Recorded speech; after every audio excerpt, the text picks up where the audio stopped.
Alright, I think we're good. So welcome back. Gonna be working on... What are we gonna be working on? This VTuber render stuff. Let's go. And recently got a new keyboard. As in recently, or recently as in today. Pretty cool. It looks like a ThinkPad. Like an old school ThinkPad keyboard, but it has Cherry MX green switches on it. So it's very, very clicky and has a little track point. And some, I guess, just regular keys. So you have regular mouse click, right mouse click, middle mouse click. Oh baby. I suppose the only problem is that it's not too great for gaming. Because of the track points, actually. Since it's too easy to like accidentally nudge the track point. Well, it's the same on all kind of ThinkPad style keyboards.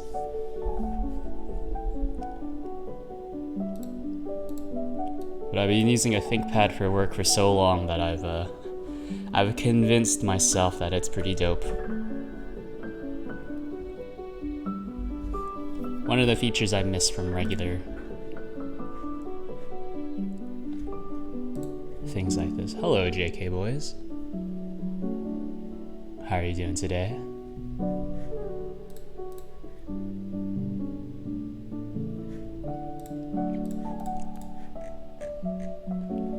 Today we're working on enhancing this this VTuber renderer so I can finally call it done at some point. It's been more than half a year. Actually, I don't know if it's been more than half a year. Maybe it has been more than half a year since I've been working on it. But I think this is one of the only long-term projects I have. Good, what about you? Doing alright, doing alright. It's, work's been a little strange lately. I've been getting ghosted a lot more. And not like ghosted as in like I message people on Skype. Because like at work, you know, you need to like reach out to multiple people on different teams to get stuff done. But like ghosted as in like I'll message someone, they're online, and then I'll see as soon as I send them a message, I see their status, they'll change it to away. So they'll go into stealth mode, or they'll like, I see that they're working out of like Dallas, Texas, and then they'll change their status to like offline. I'm like, oh, I know what you're doing. Done? It's never done? Well, it's done whenever I decide to stop working on it. Yeah, oh, okay. I started working on this on January 21st. Oh, I don't actually have a commit signature on a lot of these. Interesting. Yeah, I mean this will be done basically once kind of all of these items are handled, more or less. So like we're getting there. We're getting there. And of course we can always add more stuff, and there's also like these issues, and some of these issues are, I guess I should actually move them into the project, but you know,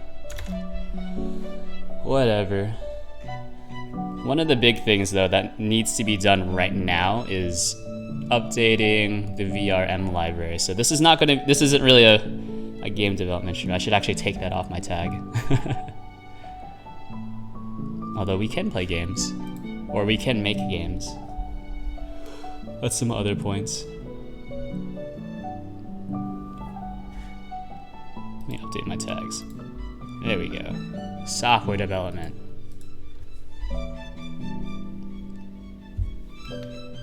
So to do, get expressions from anim player, but what we actually want to do is something like this. So we open this up, wait for it, takes a little bit to load. Ooh, oh, I forgot. Sister just broke my toenail. That's gross. That's gross. How does that happen? Did she like step on it? I actually broke my toenail recently. like a month ago, since I was went for a run.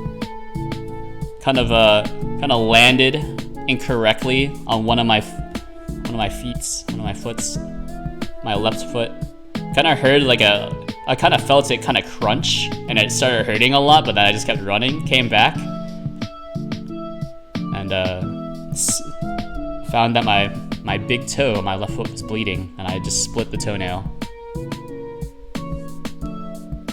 because I landed wrong. And by landed wrong, I think I like landed sideways on it, but did not twist my foot or twist my ankle, which is pretty good. So what's your story? Alright, so we need to use a different build. I think we need to use this build, which is Godot, just a regular Godot.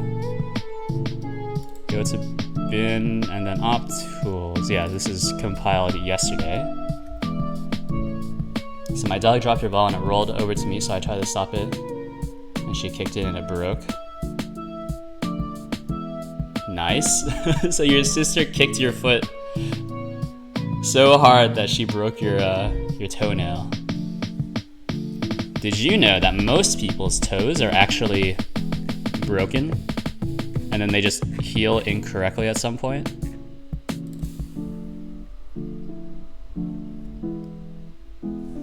Like your toe is probably one of the things that's most likely to be broken. At least I've read that somewhere. I'm not sure if that's actually true. I'm not a medical professional. It's still on my toe, but there's a line in blood. Gross. Alright, let's see. Will this work?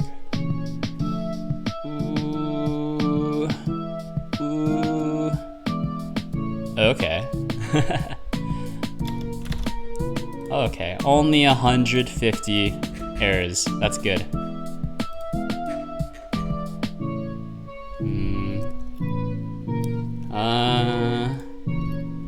Where?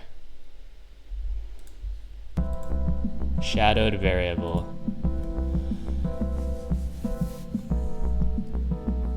Yeah.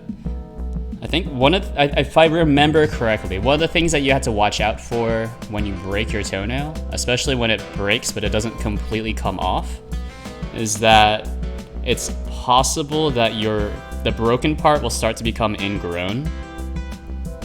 And ingrown means that it just starts growing like into your skin forwards. So gotta watch out. I know I have a friend who something similar happened to him. He split it down the middle and it started to become ingrown. So instead of like, I think if you have health insurance, you can go to the hospital and just have it taken care of. But instead of doing that, he just ripped it off. He ripped it off in 2 parts, and he said it was one of the most painful things he's ever had to do to himself. So, you know, whenever you feel like it. Let's see, pose view, setup, the left. Alright, send me. Oh, but send me. I desire to be sent. Is this 111? Here we go. Alright, so this is Godot 3.4 essentially. So let's see. Setup left. Set bone pose. I hope that everything still works more or less correctly.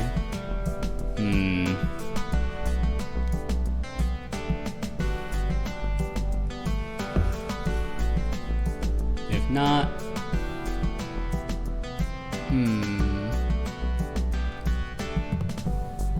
Alright, so I think I'm going to have to reset a lot of this stuff.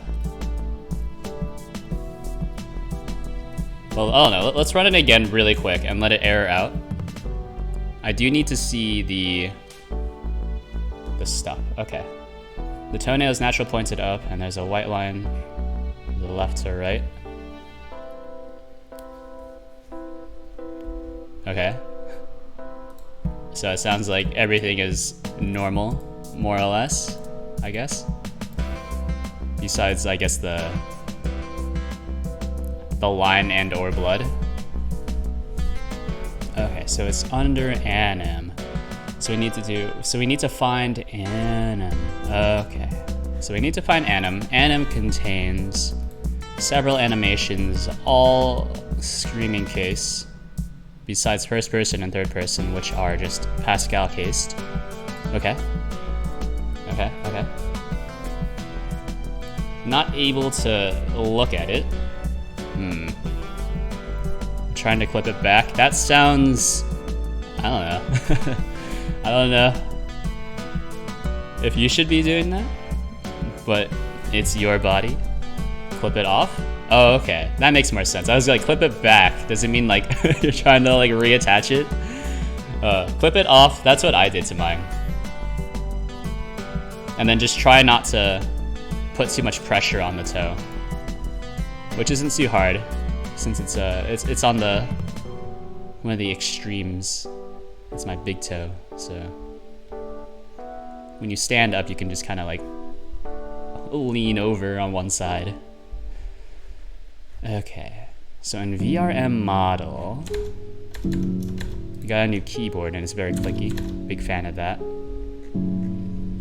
The click doesn't feel as nice as my old keyboard.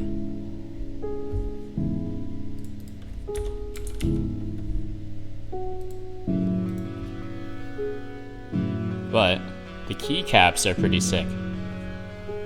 They're very old school style. Although I think I still type faster on a laptop keyboard. So like, each of these mechanical keyboards I get, they all reduce my typing speed by like 20 words per minute. But they just feel so much better to use. And this one has a track point. So I don't even need to reach over for my mouse.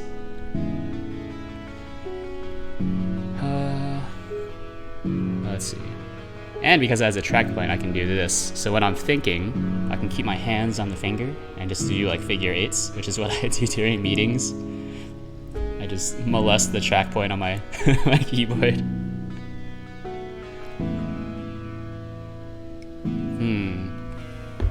So you can do... Oh wait, no, yeah, this is the meta stuff.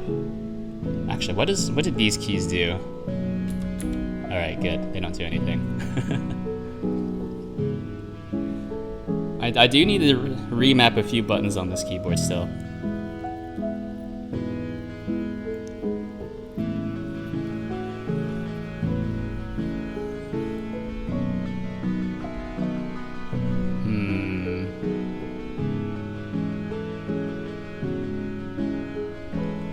So we do VRM meta is equal to, there we go, find node. There we go. I'm just pressing all the wrong keys now. So I am not familiar with this layout. var meta. Var meta. Hold on, was it called meta or is it called uppercase? Was it uppercase meta or lowercase meta? Because I'm trying to stick with the base whatever. So it should be under here. Oh, is there no meta? Oh, is it just all on... Is it all on secondary?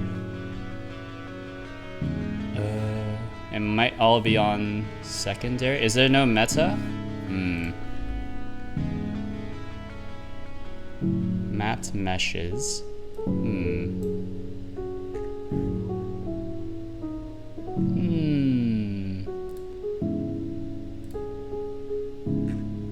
Oh. Ooh. Getting some lag. Collider groups. This is some sort of spring bone. Don't need this. Huh, does this not give you a meta? I thought it did. Maybe I do need to patch this one more time. Or I need to go back to my original. I'm thinking I'll probably just have to patch this again, unfortunately. Because this doesn't give me enough. Or is it just not giving me...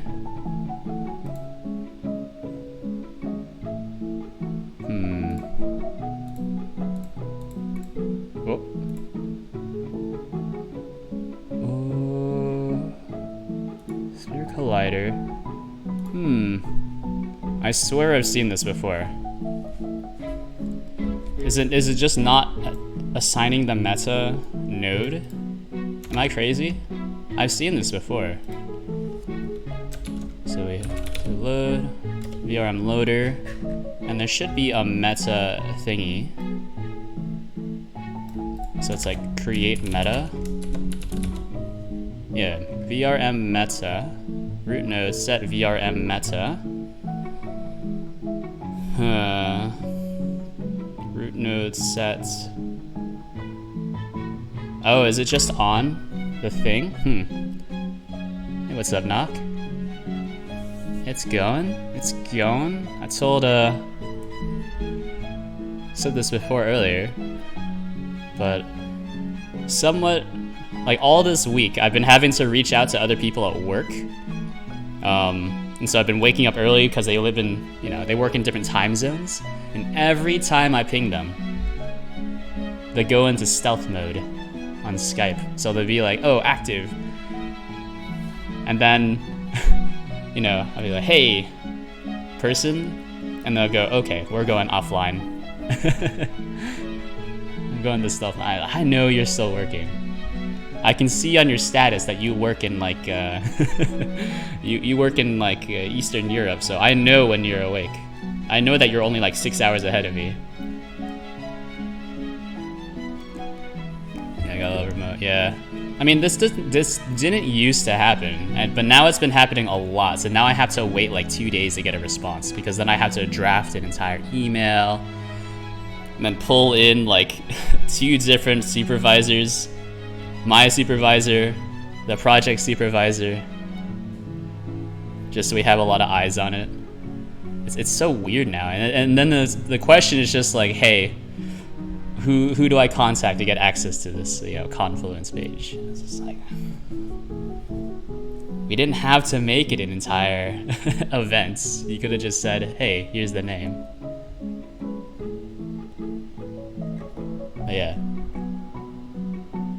And I was gonna say something that would have been a little racist, but here's what I'll say instead, is that everyone I've been having the contact has a Western last name. Whereas if I try to ping someone who has a non-Western last name, I usually get an immediate response. So take from that what you will. Anyways. Not saying anything, but I am annoyed. And I am sensing a pattern, but it's hard to say. It's hard to say. Maybe it's just ignore Tim week at work. It's still kind of racist. I mean, it's just an observation. But yes, it is a little racist. It is a little hemispherist. Yeah, that happens.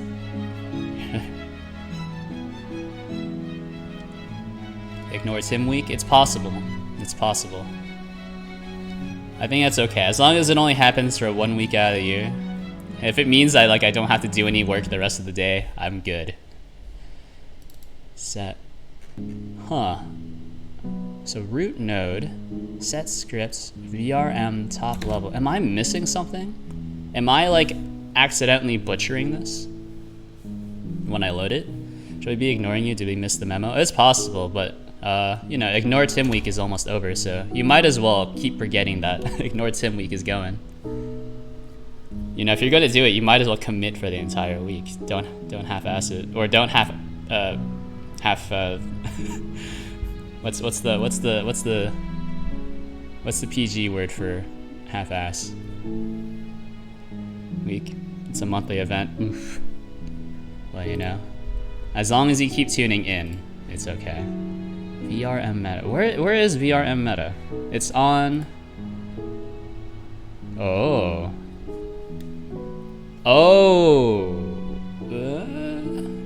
I think I am accidentally.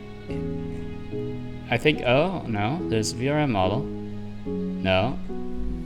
Am I accidentally yeeting the entire script. I think I am. I think I am accidentally getting rid of the additional information.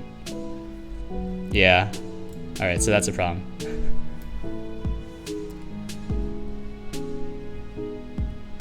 Half-butted? Oof. Imagine using Godot, Kappa. Kappa Pride in chat, please. Actually, it's not Pride Month anymore, but we can still hit it with a Kappa Pride. Okay, so when we do our VRM load, where do we load VRM stuff? It's in model display screen. And then, oh, this is tough. This is tough. Script to use.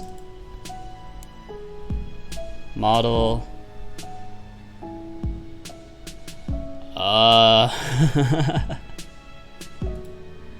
Alright, so here's what we're gonna do. We're gonna put it here. Let's not half butt it. Sounds like a headbutt it.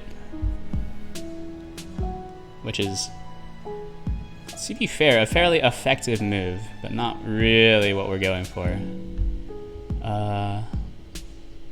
Call it like stored offsets VRM meta. Then it's some sort of resource. I have no idea.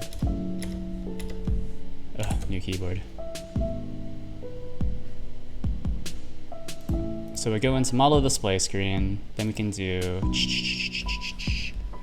this script is only ever set here below, or not here below, but it sets, wait, where is it set? Am I crazy? Where do we set the script? Script to use. Script to use.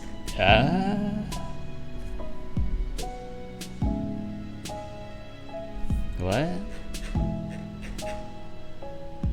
Oh, okay, no, I should be doing it here, not here.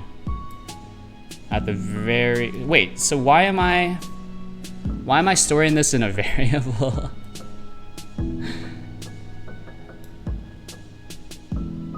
Oh. No, I don't remember why I did this. I can do model scripts. Dot. Wait, no, we can do if model. Wait, no, because you can't set script variables. Yeah, you can't set script variables on. Oh, geez. Yeah, you can't set script variables until the script has been loaded. So you can't do this. What we do need to do is pull out the VRM meta. So we'll do var VRM meta is some sort of resource. My typing is atrocious. Then if file, no, we can do it up here actually.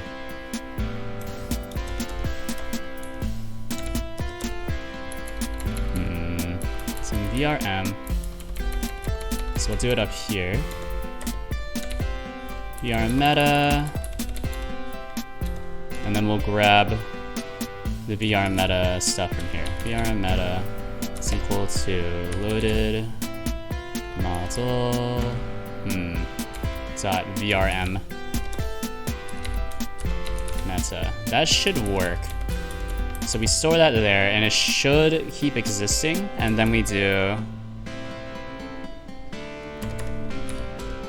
if VRM meta, then do loaded model dot VRM meta is equal to VRM meta. There we go. That will probably work. Have to be very precise with my click clacks. All right. So Of course, we have a million errors, but that's fine, because none of the skeleton stuff is loaded in properly, because I do depend on specific stuffs to be there, which I'm no longer doing. VRM meta. So, okay, so now we... Oh, there we go. There we go. He's done it. Oh yeah, how is the new keyboard? It's pretty sick. It's pretty sick. Unfortunately, I'm used to an ortholinear layout, so I'm still pressing a lot of the wrong keys. That combined with the increased key travel, it's kind of messing me up. But I just gotta relearn how to type. No problem. It is pretty snazzy though. I've never used one of those super old ThinkPads that had this keyboard layout. But my favorite part is the little nub in the middle, so I can do this. Yeah. When you're bored, you just kind of molest the little little tracked little nub and do figure 8s on screen. My favorite. Okay, so it's all the meta stuff. Well, you know, you gotta do a little the wiggle waggle. Don't make it weird. Spec version.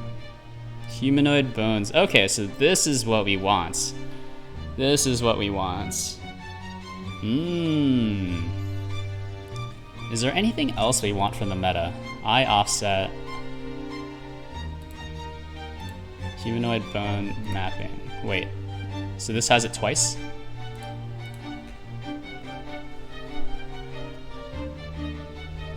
I suppose this does have it twice, huh? I'm not really sure what eye offset means though. You're the one who said it. Oh yeah, you know, you gotta, don't make it weird.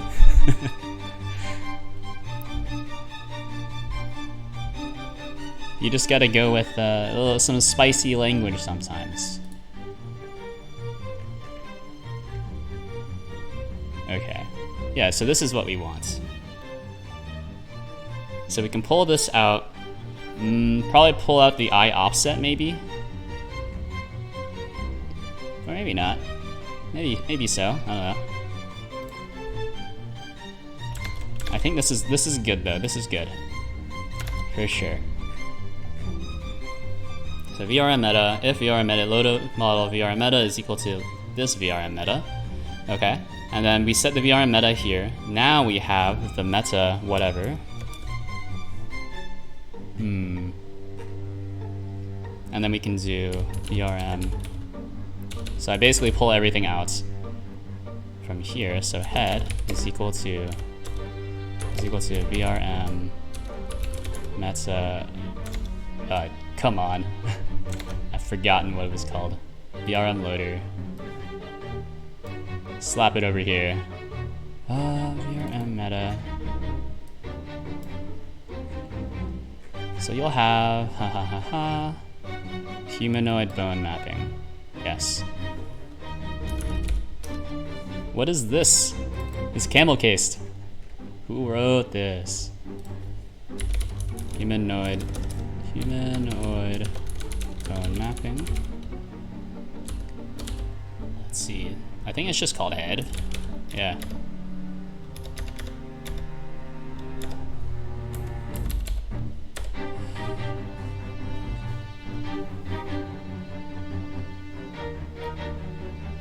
Yeah, okay.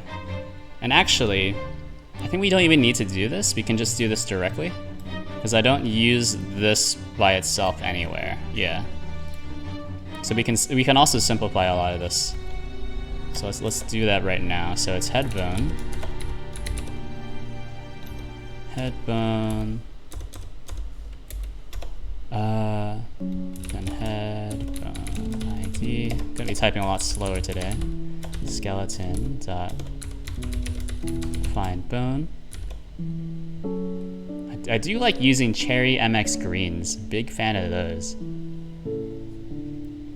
Because I'm not really a heavy typer, but I do like to kind of like rest my fingers on the keys really heavily. So when I'm using like MX browns, I'll accidentally press the keys a lot. Left eye ID. Find bone. So VRM meta humanoid bone mappings. Are greens the ones that are super clacky? Yeah, greens and blues are the same clackiness, but greens are just heavier. So they require more actuation force. So greens and blues are the same in terms of volume. Actually, I think greens might be a bit louder since you have to like press them harder.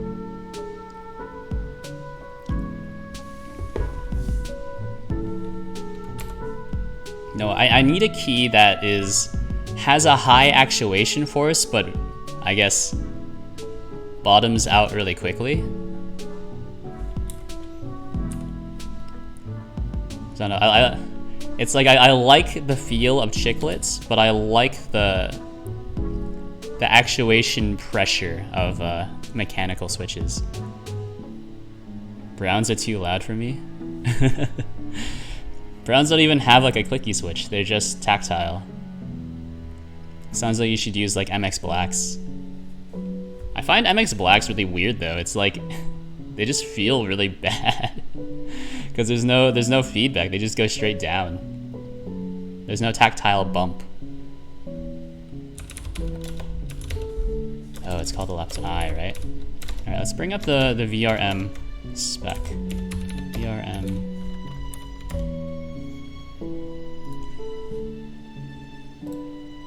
Because I'll be using this stuff. So it's... where are the bones?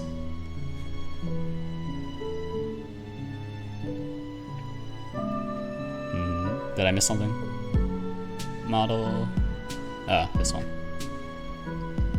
So this is what they're called. Somewhere. Here. They clack if you bottom out enough though, which I mostly do, so it's jarring. Which I mostly don't. It's jarring when I do. Yeah, well, that's not really like a clack, right? That's just the sound of it bottoming out. Bottoming. That doesn't sound right. Bottoming out. Have I been saying bottoming? When I say, it's not a word I say a lot, but I'm just not realizing it sounds weird. Yeah, but there's the clack. And then that's where it bottoms out. There's two different sounds. Only a true connoisseur would know that though.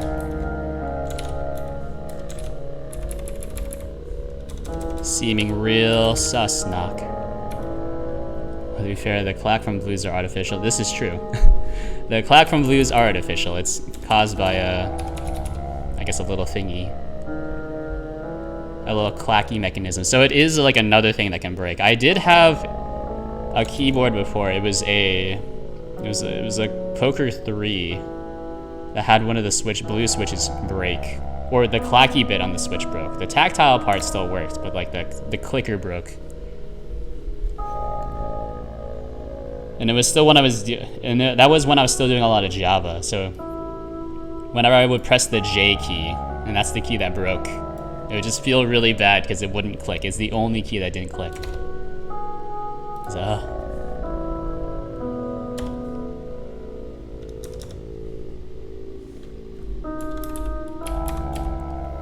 alright. For mesh name, mapped meshes. I should have checked this. You know. Alright, let's just keep this open and I'll just refer to it. I don't know why I keep closing this. Okay, well, that's fine. Oh, it's so slow. Invalid yet indexed humanoid bone mappings. Is that not what it's called? Hey. 48. So at. It's in VR. Oh, it's in VRM mat. It is there. Humanoid bone. Oh, it's just mapping. Fantastic.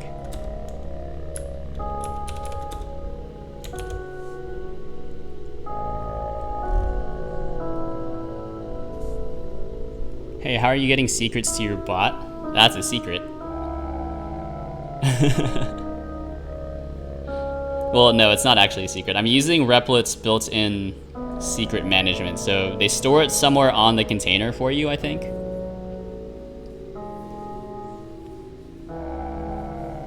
Or it's not stored on the container. I'm assuming it's stored on like a separate side container.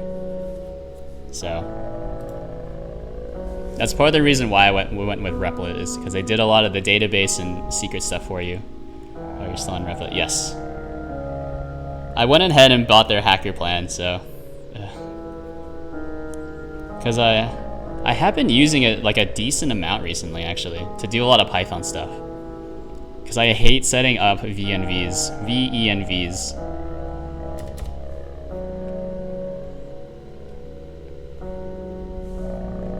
Oh, actually, I shouldn't be doing it here. I'm just doing it. Save this.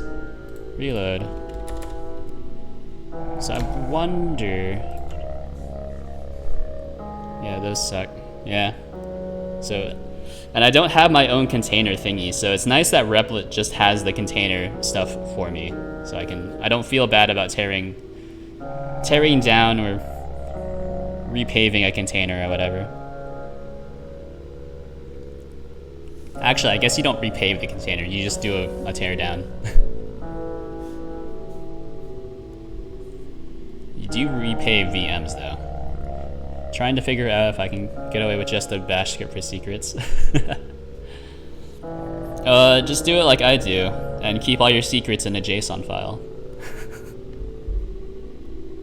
That's what I do on this machine right here. So I think my little Godot stream tool, that's how the secrets are stored. So please no hack. Yes, the insecure option. Yes. Well, I think my reasoning for that is if you ever get into this computer, I think you finding out my stream key is probably the least of my worries. So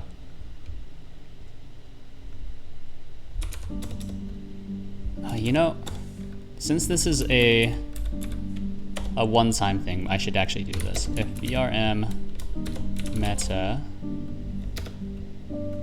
God, it's so weird how the escape key is like it's like a rotated shift key. So I always overshoot it and then wonder what I'm kind of get weirded out by what I'm pressing. Humanoid bone mapping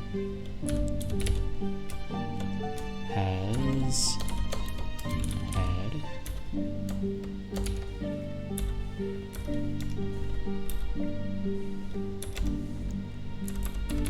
Keep pressing N instead of M. Insecure option, yeah. Well, the insecure option, by the way, I feel like it really only matters if you're deploying somewhere else. So, and I guess you did mention that you're deploying on the VPS, so I suppose it does matter.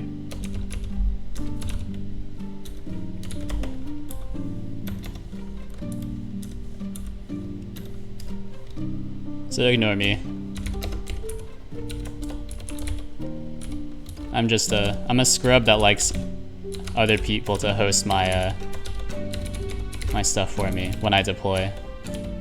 Even though like professionally I work in software infrastructure, personally I would really rather not deal with that kind of stuff.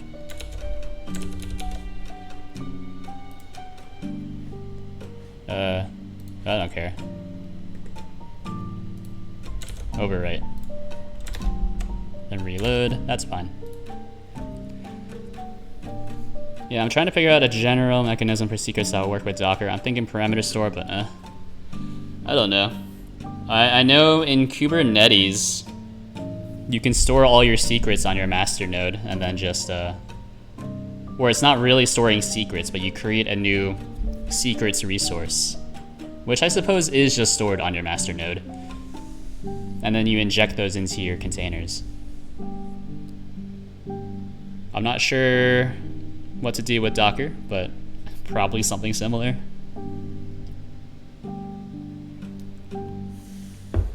Although I remember for one of the internal projects I did, It was, I had to get someone else's key. That was not that they would not give to me. So I think at boot I would have the secrets, or I would have the container just pull. It's not pull, but it would just search, make a request for that secret, and then store it into the secret parameters, so that I was still technically using a secret resource. Good times.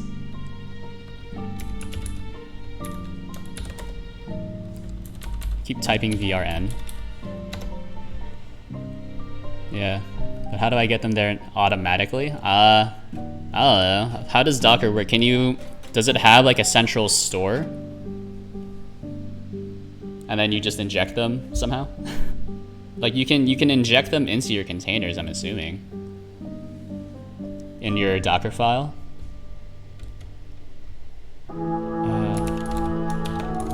Neckbone ID is equal to skeleton. Find bone. VRM. Meta. Humanoid. Bone. Mapping.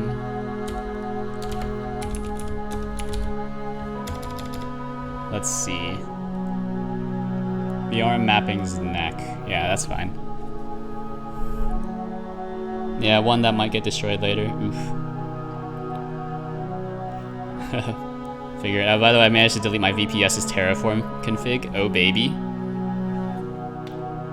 Terraform state, not config. Yeah, I was kind of confused as to why config was a big deal, but I guess terraform state is a slightly more serious thing. Actually, I'm still a little confused. What do you mean?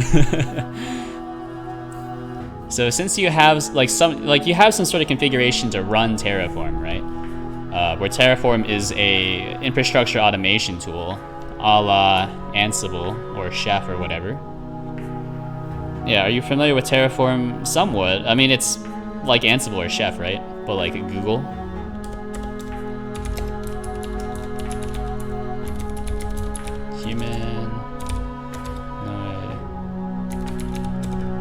I'm trying really hard to just type everything out so I get used to it. It's proving to be pretty difficult though. It's fine. Yeah, state is Terraform's knowledge of the current infrastructure. Oh, so it's different. Well, actually, no.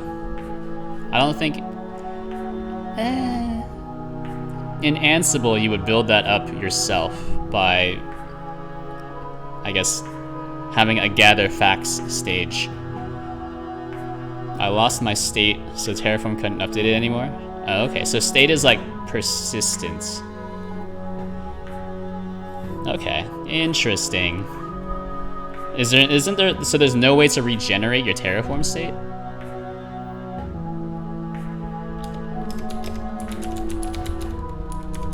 It's like skeleton dot find bone. VRM meta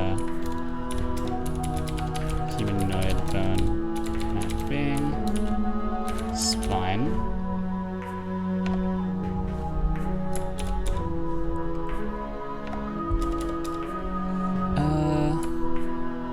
So let's see, VRM mappings. Okay, we can do this. So if VRM meta humanoid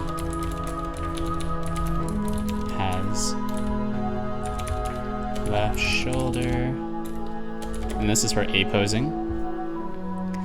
Well, you can manually import it, I guess. I just decided to destroy everything and recreate. That's always a good option. Always a good option. Big fan of that. Sounds like me when I'm working with databases.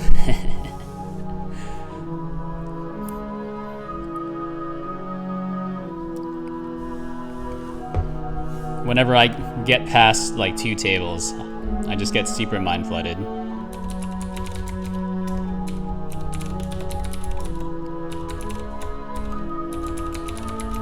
Skeleton. I only deleted it because I thought I put it on S3, but I didn't. Classic programmer's conundrum. Thinking you deployed, but actually it's just on your local. Very familiar, very familiar.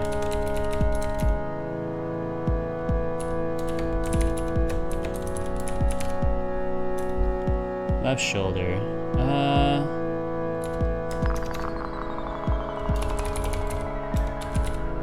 And I think these are just, yeah, these are just like direct transforms.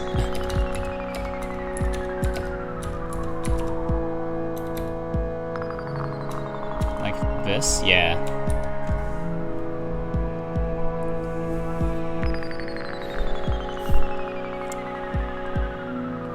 That's why you should just never delete anything and instead just spin up another VM just in case whenever you create a new project or whenever you create a new branch.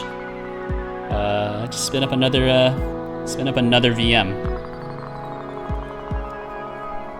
Make use of all the load that you're all the compute resources you can possibly use. I ain't rich. What's a few CPU cores between friends, huh?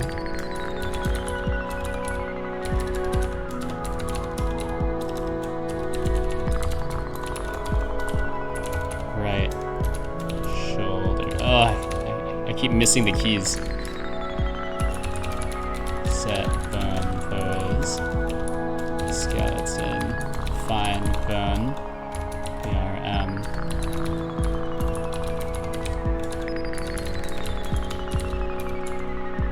This is right shoulder.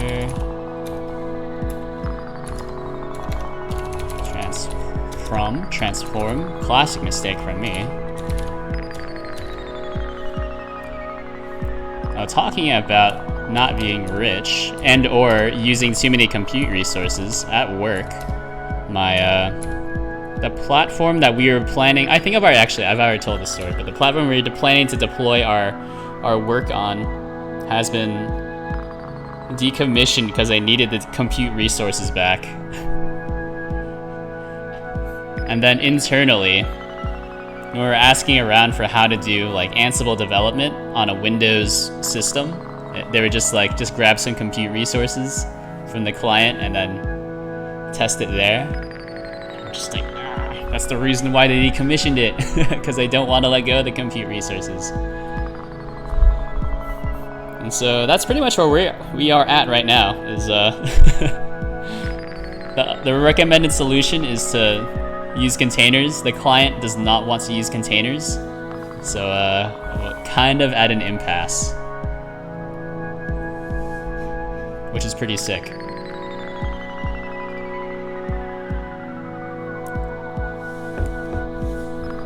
So now, instead of using compute resources on their OpenShift instance, they're now recommending us to just like create a VM which apparently does not use compute resources. So now for each build, we'll just create a new VM, forehead, and then tear it down at the end of the build.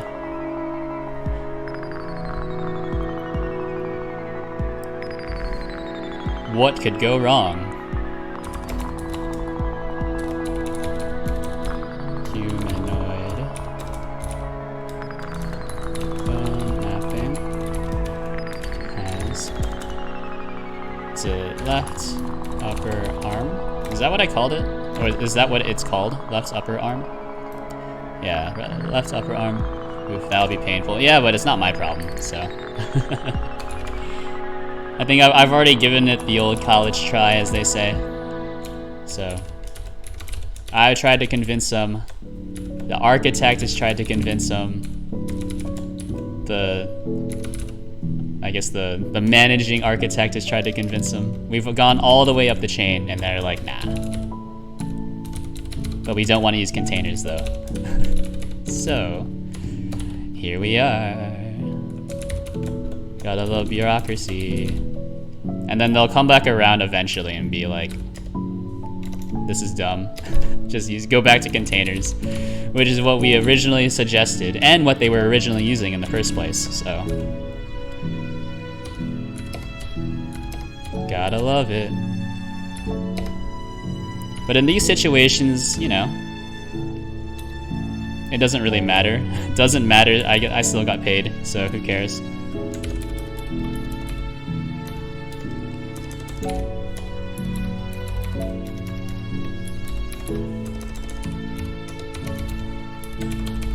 So this is right upper arm. And then the transform is a little different. So clicky. Okay, so I think we can get rid of, yeah, we can get rid of all of this. Oh, besides this one. This one we still need to, for mesh name and VRM mappings, meshes used. Mapped meshes. What do I use mapped meshes for? Oh, I use that for the blend shapes. Oh. Alright, well, let's get rid of this. Actually, let's not get rid of it. Let's just comment it out.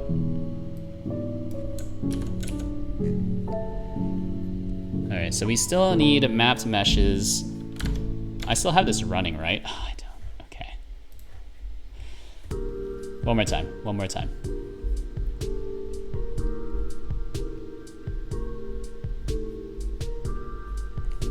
Please.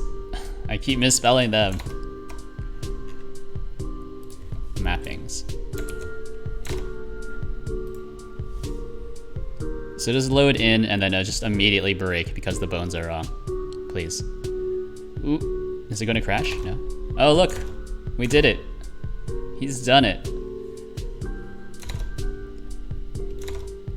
I'm unsure if this will work though. So we have VRM meta, and there's a lot of stuff that I think we just want to keep on there. Does this have the mesh information on it? It does not. So that's gonna be tough. That's gonna be tough.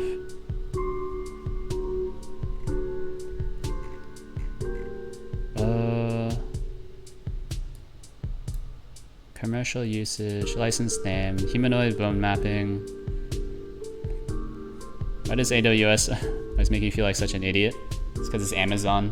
They want you to pay for support. And take it easy, Knock. I'll be around for a little bit. Thanks for tuning in. Click to see metadata.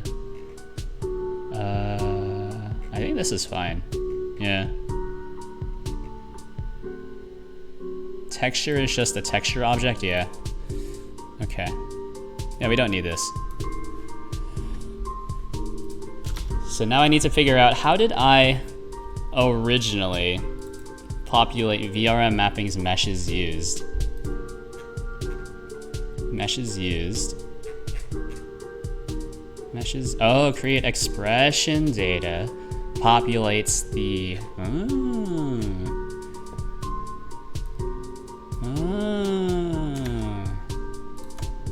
I'm still not super understanding it. However, we go to add-ons, pull this up. So this is my custom build of it.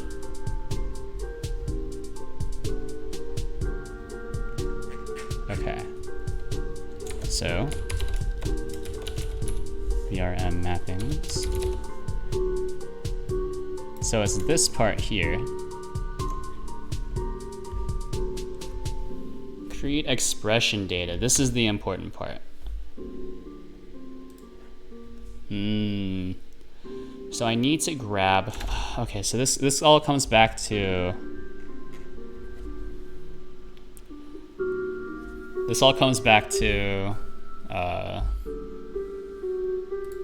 the anim player now. Okay, so this, now we'll do var, we'll do meshes used, some sort of array. Not actually necessary to do it like that. So there's the anim player. We find the anim player, and then we need to write some code in order to grab everything. then mapped meshes, mesh names. Yeah, then I'll need to have this part here. So this is the last part. So for, actually, we don't need to do that, huh? I'm trying to think. So create expression data.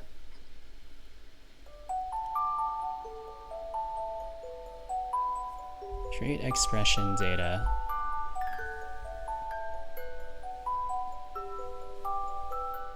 Mesh name.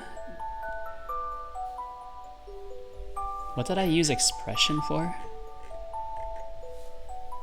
Create mapping? Expression create mapping? Did I ever use any of this?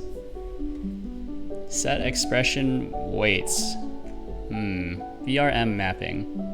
Where did I use this here? So there's VRM mappings. Used extensively here, but where is it used? VRM mappings. Oh, because you can just do a get on, I guess, just scripts just like that and access them like an array or like a map. So VRM mappings, expression name. Yeah, so this is still very, very necessary, unfortunately.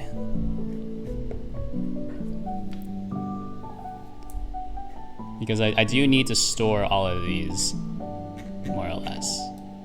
Okay, so that's fine, that's fine.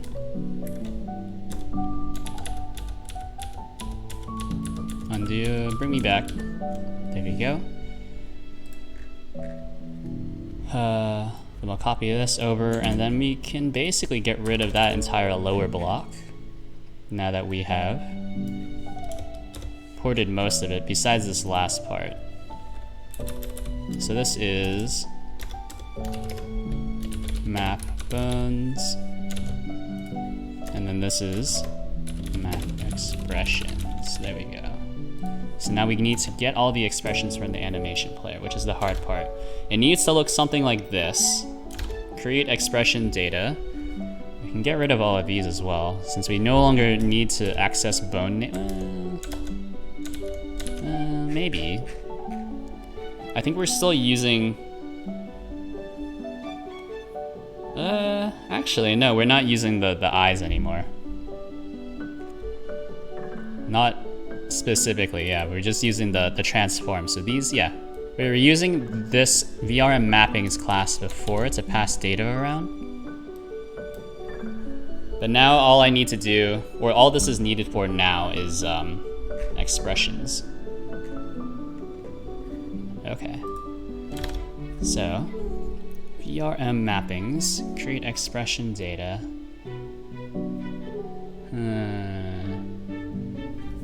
So we'll need to...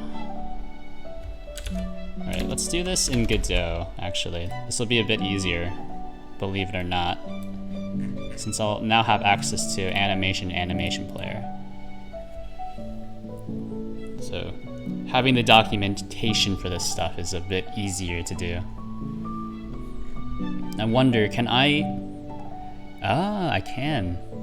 I can loop through the animations. Nice. So we can do for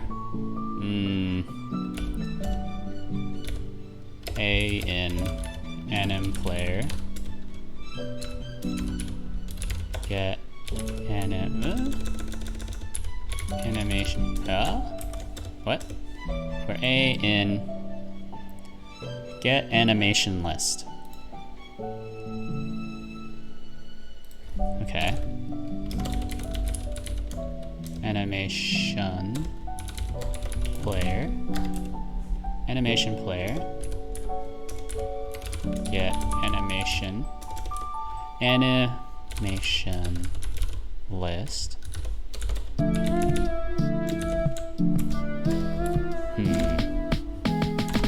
So now we have access to every single animation as A. Okay. So find track. Alright. Is it find track or is it like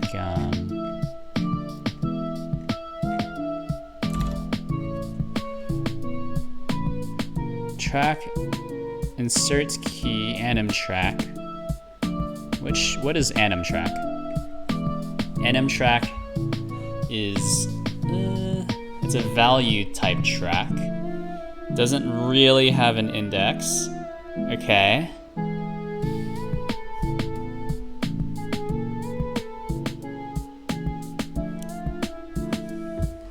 That's tough.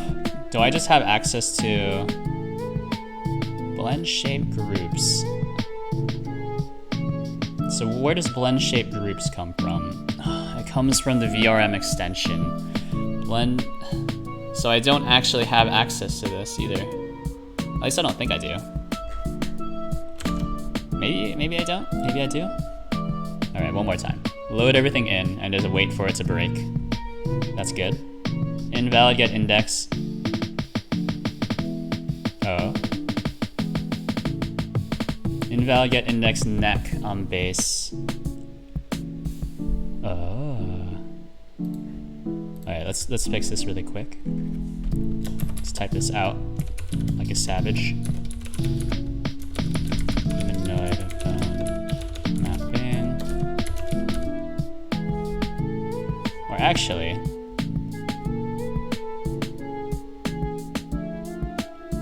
or no, we can just do it up here, right?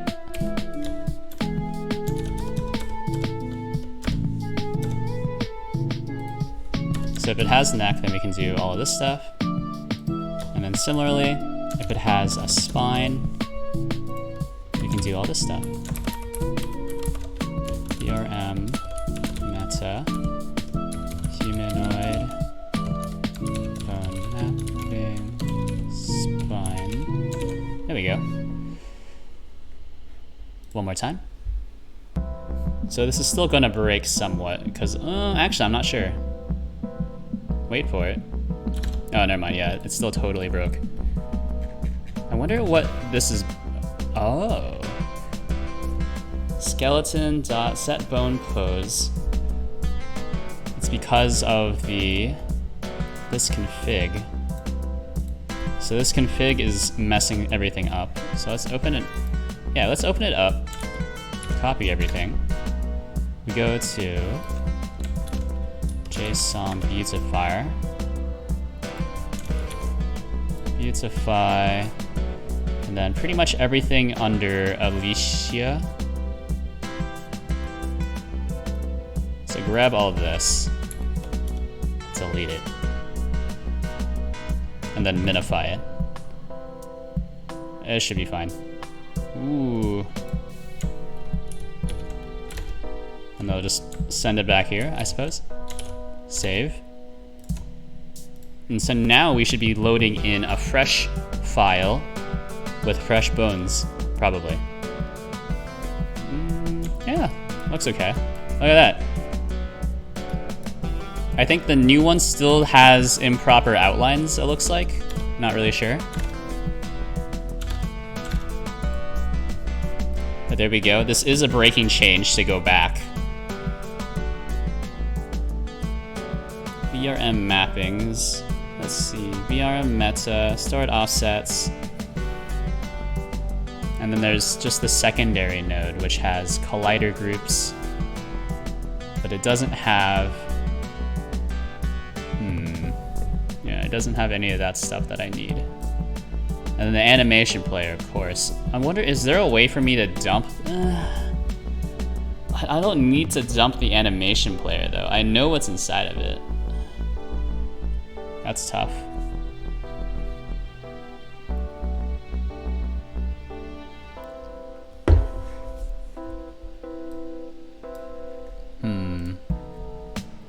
VRM meta doesn't have any. I keep going back to VRM meta, hoping that it has something that will be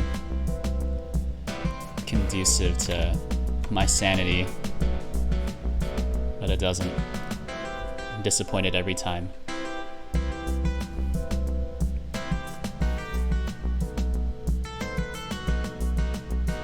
Yeah, and then we don't actually need these checks. So a lot of this also gets simplified. So where are we with this? Get status, get log. Okay, that's fine.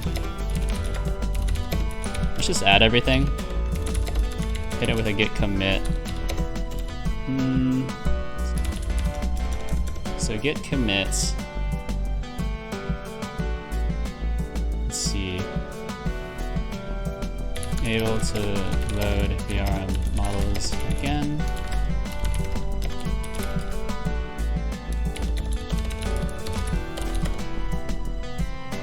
Oh.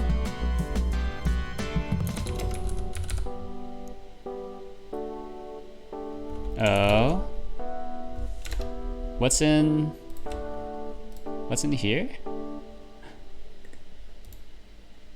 Why is this slightly messed up? Update Godot VRM.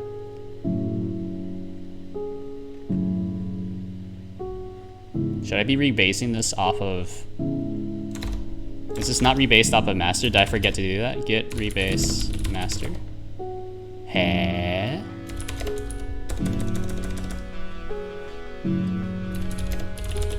Alright, git check out, master git full.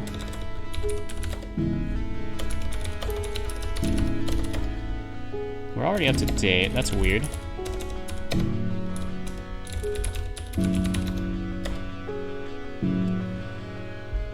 Have diverged. Use git pull to pull the remote branch into yours. What happened?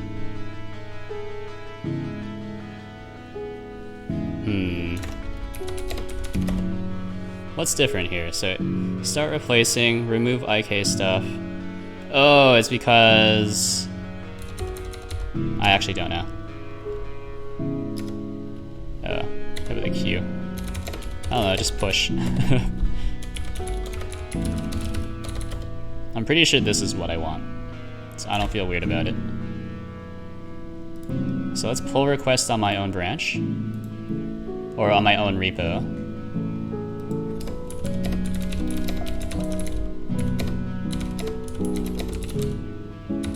No longer require custom. No longer require custom fork. Custom Godot fork. So this is an enhancement, I suppose. Row to 1.0.0.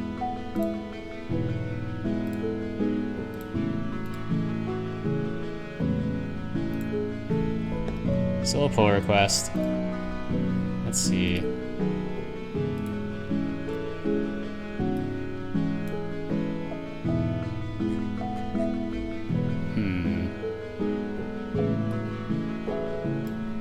There we go.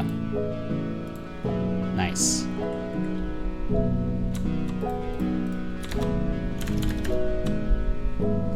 Reload, I suppose.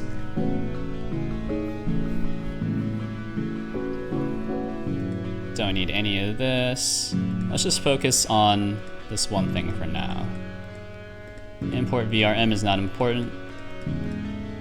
Pretty much none of these things are important. It's just this one part now, which is really tough. Because I don't have access to this anymore. Blend shape groups. Because blend shape groups comes from the VRM extension, where VRM extension is part of I think that's just the VRM, yeah, that's just the VRM data from the GLTF file. So I'm really trying to avoid like hooking into the importer. The problem is it just doesn't expose enough data for me, right? Because inside of, oh, let's go back. Well, I think I can just reload the page and it'll bring me back. Yeah, so import scene is like the most important part. Oh, this isn't even the right file. Never mind, we'll look at it later. Oh, this doesn't even bring me back to the same place. How useless. Yeah, let me see. It's in VRM loader.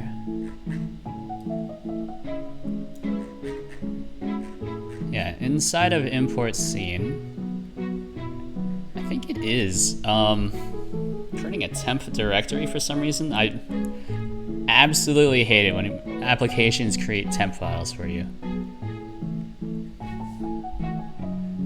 But it does have a VRM extension, but then it doesn't return it, which makes it tough. It makes things tough, at least for me.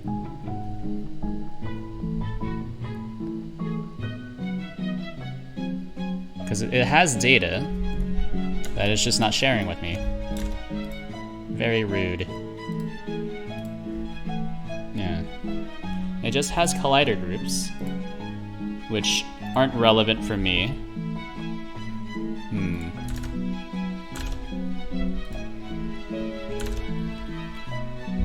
So, anim track, track inserts key, track set path. So for that anim track, let's see. So for that anim track, we need to grab anim player, get parent, get path to node, blend shapes.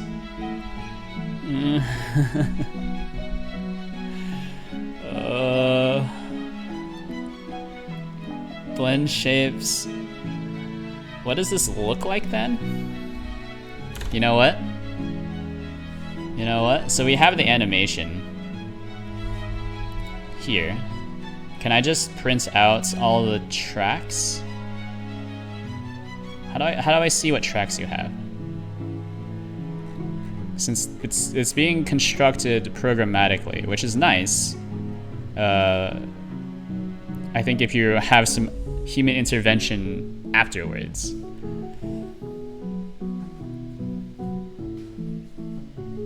The unfortunate part is that there is no human intervention. There's only me.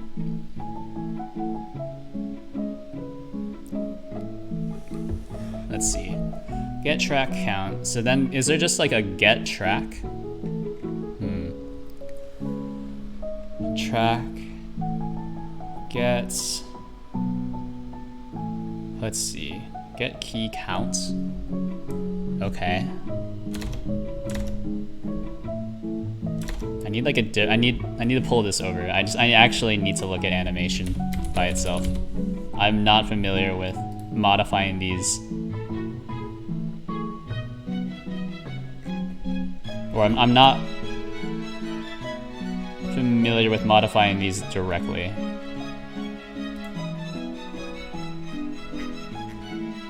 Okay.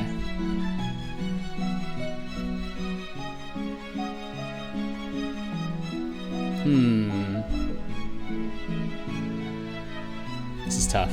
This is tough. So we have 4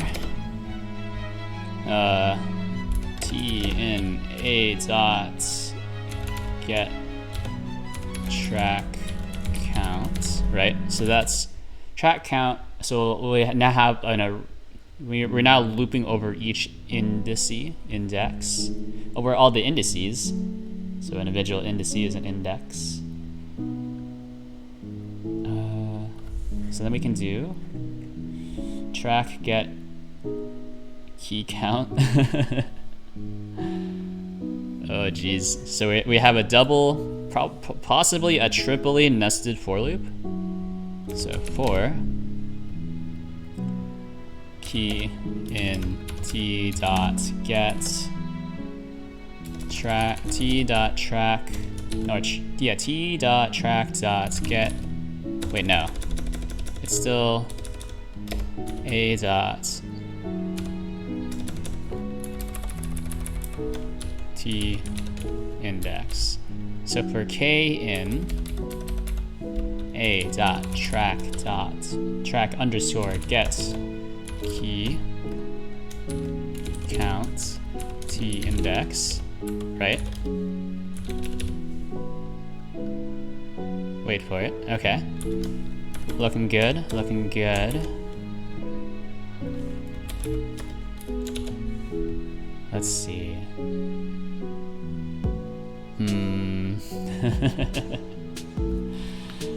Okay, so we can do a few things. One, we'll do app manager, log message, we'll do a dot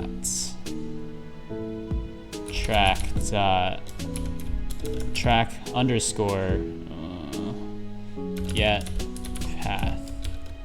This is tough. I think that's fine. And then this is the key inside the track. Mind is breaking trying to remember everything that's needed here. So this is a dot track underscore key value. Is it key value? Key value?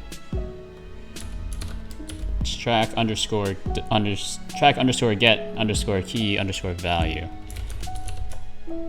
Yes. So this is t index k, which is just the key. I think this is fine, so then we should just have a lot of prints here. Since it's not actually possible to inspect these. Okay. So, non-existent function, get track count.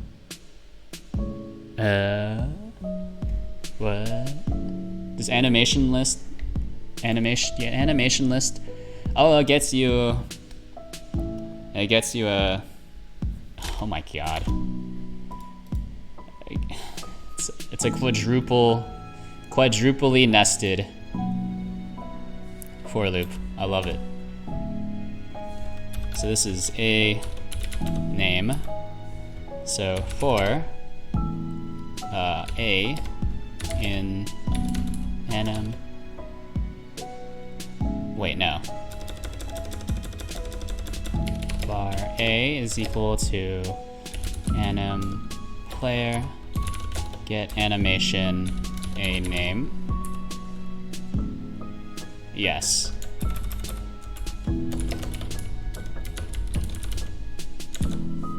So this should be fine, I think.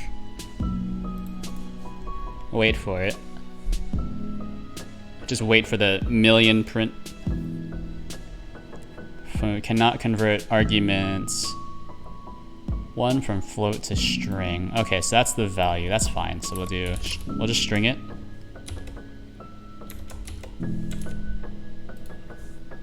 Easy.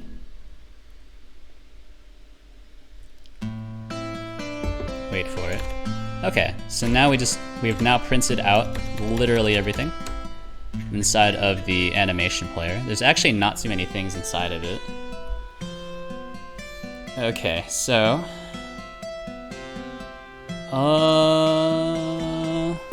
okay, let's do this one more time, but now we'll print out this as well. So we'll do app manager log message a name. So we'll do a name new line. Let's see. On this keyboard, it's F5. There we go.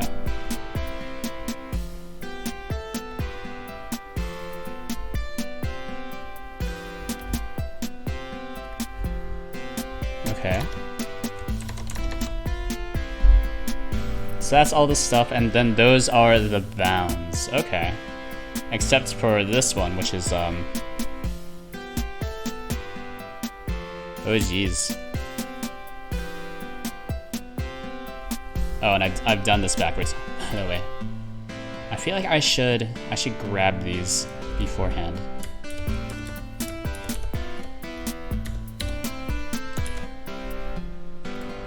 One more time. And then I'll just grab all these values and then paste them into Notepad. Yeah. So this is what I want. Oh, some of these are tests. Don't need tests, or at least I don't need the test results.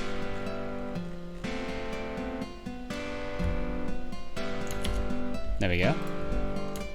Slap them into here, and there we go. Angry is this stuff, and it's a combination of blend shapes. Okay.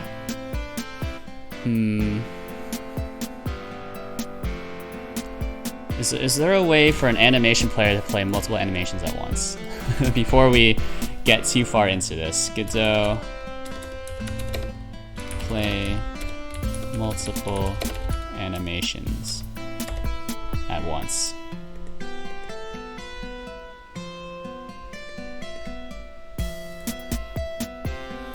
Okay. So we're on Reddit. Animation tree player node.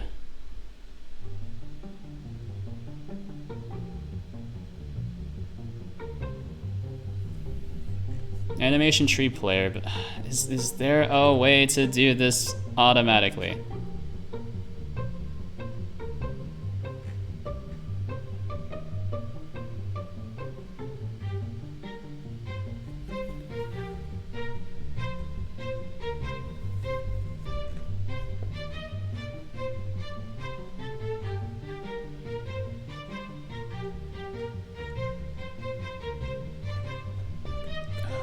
I don't want to use this because it's too hard to build the tree programmatically. IMO. Because you do need to, I would need to figure out a way, or I guess figure out just which ones need to blend into each other and which ones do not.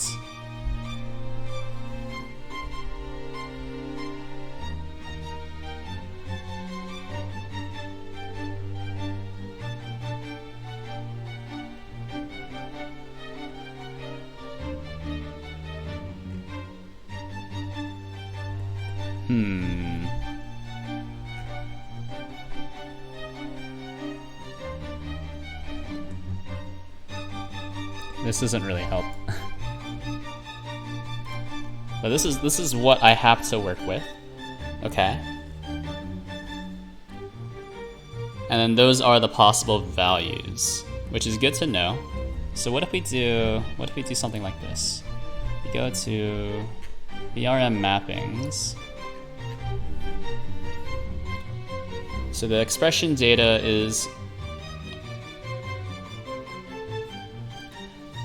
a string to an array of many strings. Okay. So here, VRM mappings, you can either get meshes or you can access the expression data and then access the specific mesh name that you're trying to... That's a bit tough. That's a bit tough.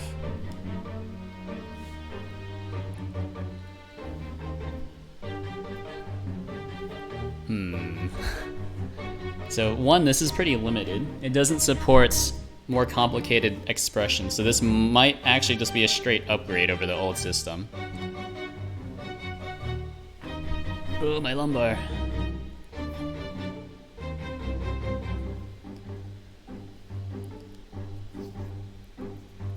Don't know what's happened. I feel like ever since I stopped doing so much weight training, my lower back is a lot weaker now. Alright, you know what? Since I've already kind of started stretching, let's take a short break. Be back in a little bit. Don't go anywhere, etc., etc. Hold on to your butts.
Hello, I'm back.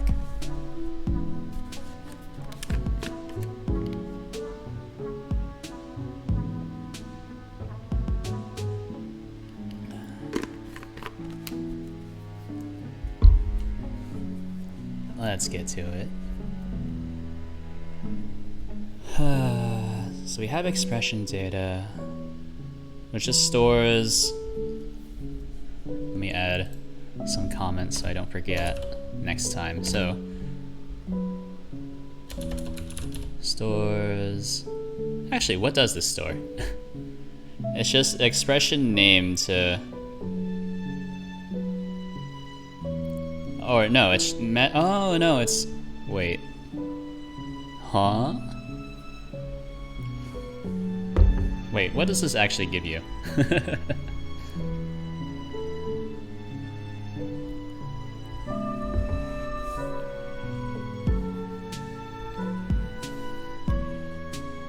So VRM mappings. This is a VRM expression. So this is some sort of expression. And then we access. Yeah, we access this thing here via expression data. We access this thing here via expression data here. And then we get the mesh name, blend name.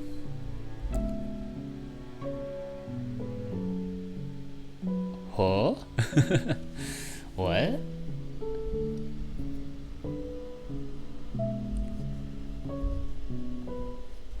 I don't think this is right.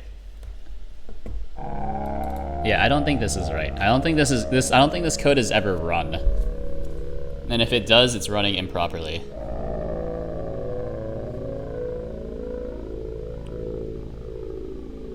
Yeah. Yeah, if it has run, it's running improperly. But I'm pretty sure this is running incorrectly. So let's add it to do. Well, let's not add it to do. Let's just rewrite this. Yeah, this is actually never. Yeah, this has never been run, but let's change it. So this should be giving back an array.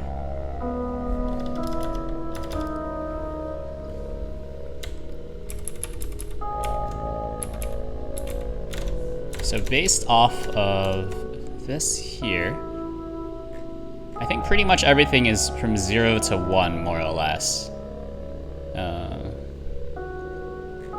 But not always.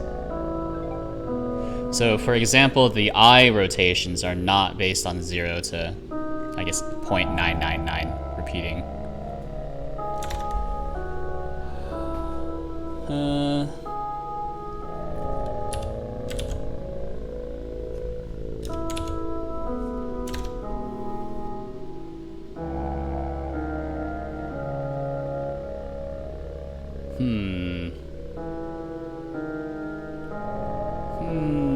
I'm trying to think, what's a good way of doing this then? So for something like this, right? So for lookup, we'll have two blend shapes that we need to modify.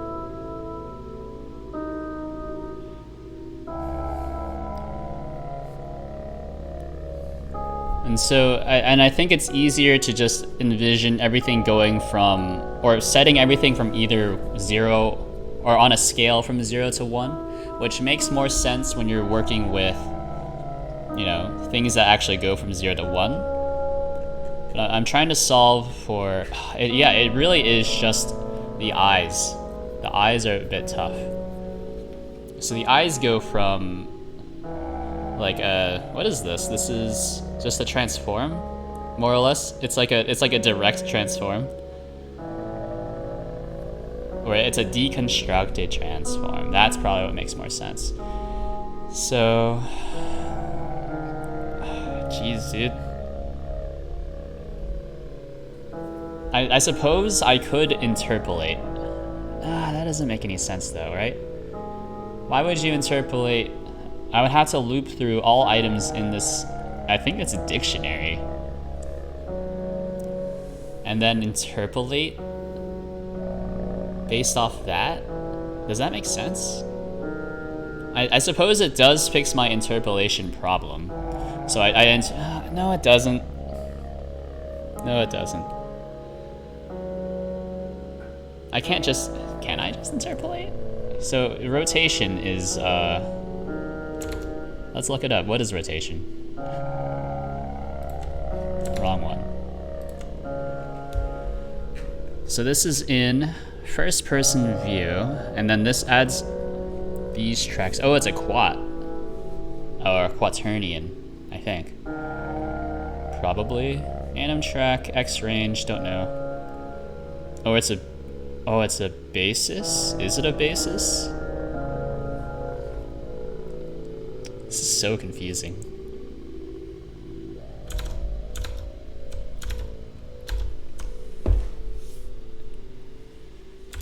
Huh? Insert key.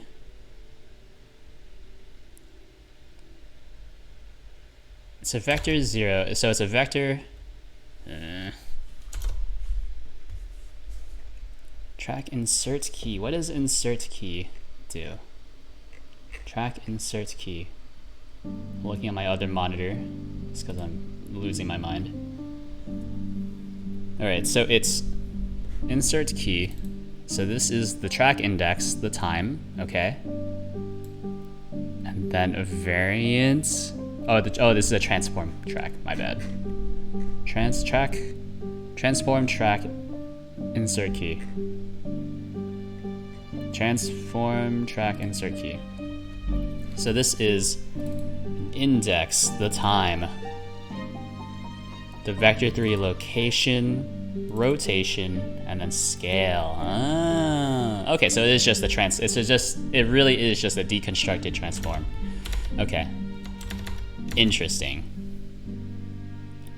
So I think I can build a transform from those? Maybe?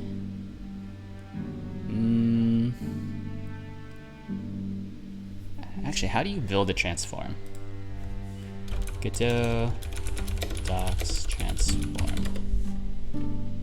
Click, clack, click, clack.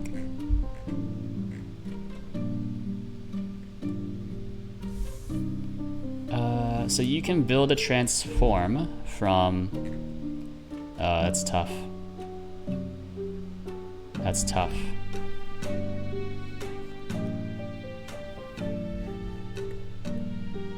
Oh, actually, no, it's not. Because I never need to worry about the scale. Easy, I think.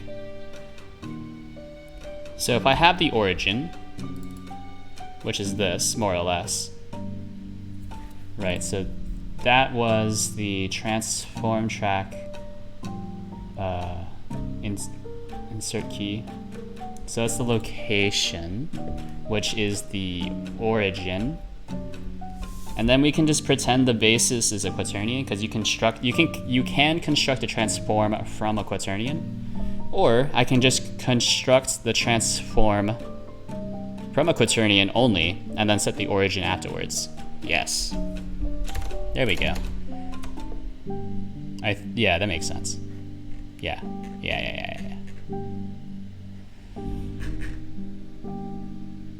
Let's fix this first, though.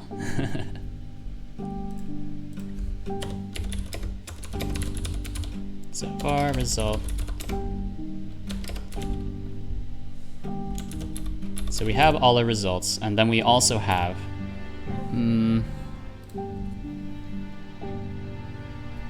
let's do this for mesh in BRM mappings expression name.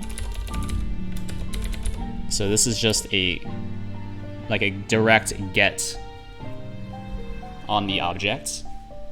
So it's very Lua style, where everything is just a table, more or less.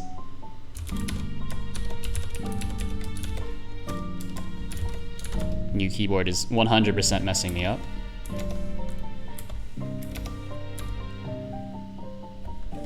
Alright, so that's the mesh.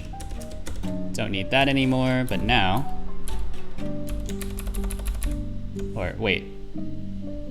Mesh Yeah, it's more or less it. It's like mesh name, right? So this will no longer break. So then we have the blend name. And then this will need to be...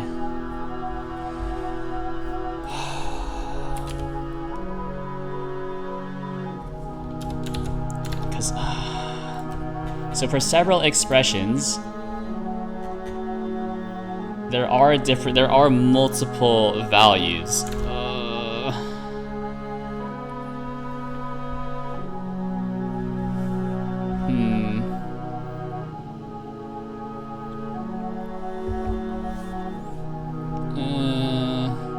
Alright, let's have this return a dictionary. And then I'll just have to iterate over the keys. So this is an empty dictionary, and then we'll do this. It'll be results blend name is equal to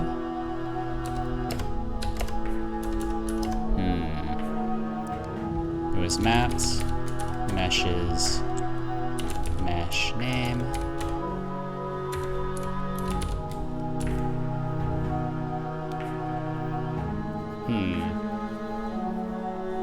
Blend shapes. What?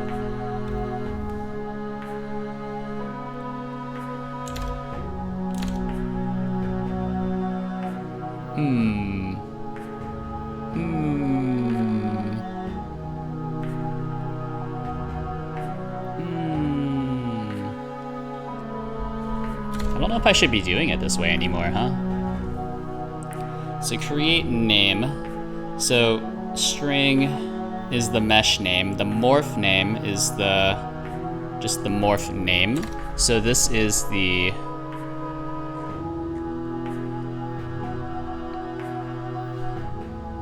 it's basically just this part, I believe. It's because your meshes cannot have the same name. However, this isn't scalable. I need to, or it is scalable, but it doesn't just work. I think I should just use these values directly now. This is like a complete rewrite of how I was doing. This is a complete rewrite of how I was doing all this stuff before. It's tough.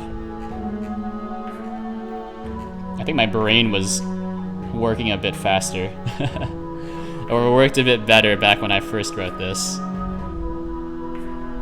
Let's see. Let's go back to... I'm starting to lose hope. Like 100% I'll be able to do it. But I'm also starting to investigate, how do I use an animation tree? Maybe I can just do it that way. Animation trees, though, it's not the easiest thing in the world. So anim player, process, node path, animation node, tree root. So you need to create an animation node. And then you need to, oh, yeah, never mind. Absolutely not. After looking at this documentation, I've been reminded why reminded why I did not want to do this. Because you need to combine a lot of animations together. And like there honestly aren't too many animations. But for a lot of these, it's a bit tough, right? So you have blinking. So you cannot blink, or no, you can left blink and right blink at the same time, but you cannot blink, regular blink, at the same time as just blink left or blink right. Similarly, you can do A, which is your mouth pose A, and you can also have the angry expression on at the same time. However, you cannot do A, E, or O, or I, whatever, A, E, I, O, U. All of those are distinct mouth shapes. You should not be able to do all of those at the same time. So those are all distinct. which then brings us to like another problem.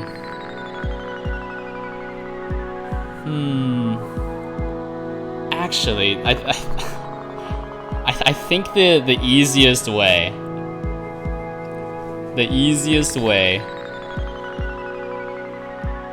would be just to it would be to deconstruct their animation player. Deconstruct the animation player that they generate for me, and then create, let's see, 1, 2, I guess 3, 4? Oh geez. I think, yeah, create 4 different animation players off of that, because I need all these animations to work just like that. Yeah. I think that's the move. So we have one for mouth shapes, so like a mouth shape animation player, an expression, just facial expression animation player. So mouth shapes will handle, let me see if I can bring up the documentation so it's a bit easier to visualize, right? So we bring up the VRM spec. Oh geez. Yeah, I think I'm just gonna give up on rolling my own system, and instead I'm just gonna go with a slightly more inefficient system, but it is really easy to use. Yeah, so these are all the stuffs, right? So we have animations, or no, we have facial animations. So neutral, angry, sorrow, fun, and then there's oh, joy. That's a good one. And then we have mouth shapes, A-E-I-O-U, I-O, if you will. And then we have blinking, and then we have eye movements. So that's 4, right? Did I count that right? It was facial expressions, mouth shapes, blinking, and eye movement. Okay, yeah. So this is way easier. And then we no longer need to use this. And we no longer need to do any of this stuff. So we no longer need any of this.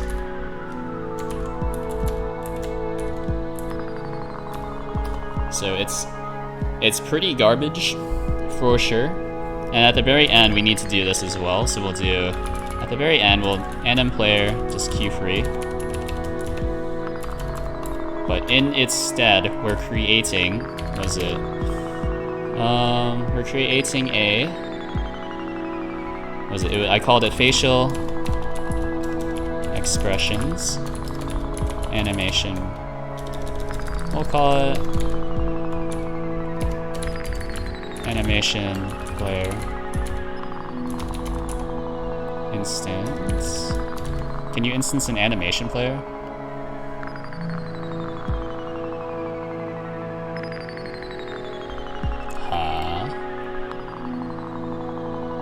Extends node. Hey. Animation player. Hey. Yeah, no, that's fine. Right, and then I should still be able to load in, right? Wait for it. Instance. Okay, so it's just a native class, so we can, it's just new. Interesting. It says that it extends a node.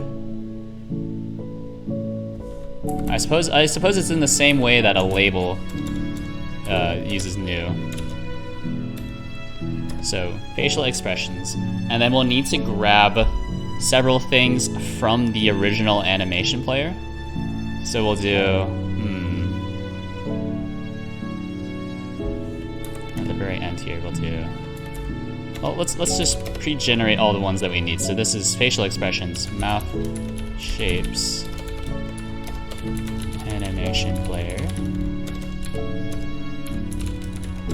dot view. What I call it?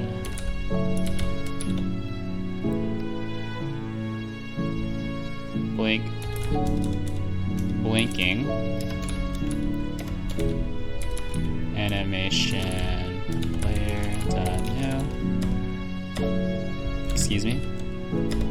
And then this last one was I movement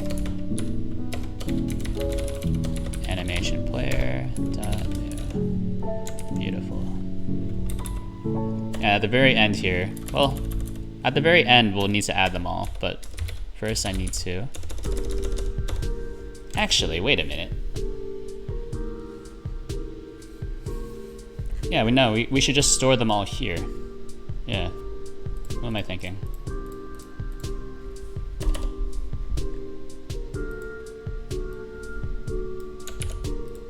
Just do them like this. Except take off the new part, and then we'll just do it all in ready. So since we do need to construct them on the fly.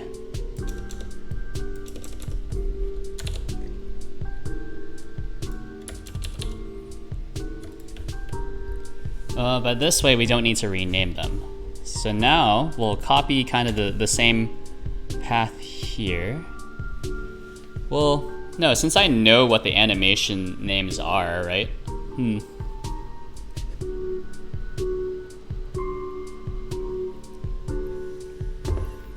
I think one thing I can't assume is that the animation will be there though. So I wonder what happens if you, on an animation player, right? If you get, like, do you get animation and it's not there? What happens? Or null if not found. Okay. What a concise answer.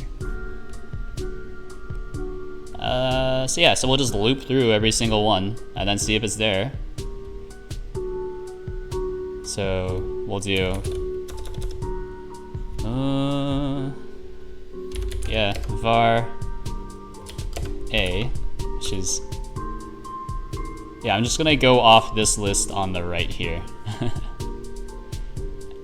Actually, you know what? No, I'm not. I'm going to do it by animation player. So this is the angry expression. Is equal to anim player get animation, and I can rely on each animation following the spec, I think. I'm not sure if that's incorrect or not. I feel like that might actually be incorrect. Yeah, actually, now I'm thinking about it, it's incorrect. Each animation is actually screaming cased. I forgot. Yeah. So each animation is actually screaming cased as viewed here in VRM loader. So when they are generating each shape, let's see, it's in create animation player, shape name. Where do you get the shape? I think each shape name is completely uppercase. VRM mappings, I don't think I'm actually using VRM mappings anymore. Let's do, we do a null check because this only runs once, if angry. I'm hangry. If angry, then we can do facial expressions, add animation.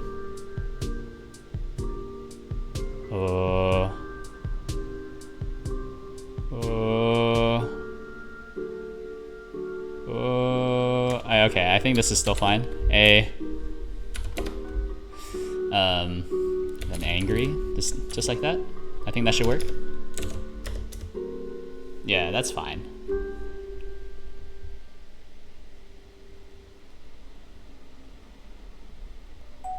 I wonder if we just assume that they're there, but they're not actually there. Like if you add an animation with a null animation, what happens? So do they do a null check here? That's kind of what I'm wondering now. Or do you even need to do that?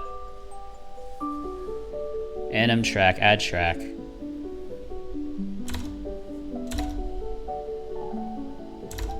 I don't know. Maybe. Animation player, add track. Add animation. Oh, okay, so it returns an error. So actually, I think I can just assume. And you know what they say about assuming? It makes all of us very pedantic. Yeah, so this will work. It will return an error, but we don't really care. For now. Or you know what? Let's just have a call out. Not all animations are guaranteed to be here. But right now, we're just ignoring the errors. If there are any. Yeah.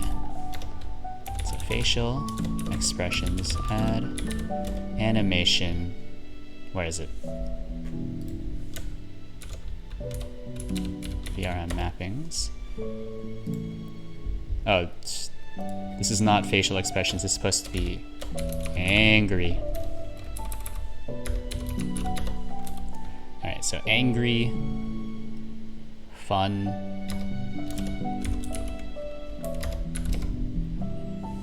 You know, really come around to the use of caps lock. But I used to work with a girl who, you know, we were in training, and I was kind of watching her type because we were pair programming.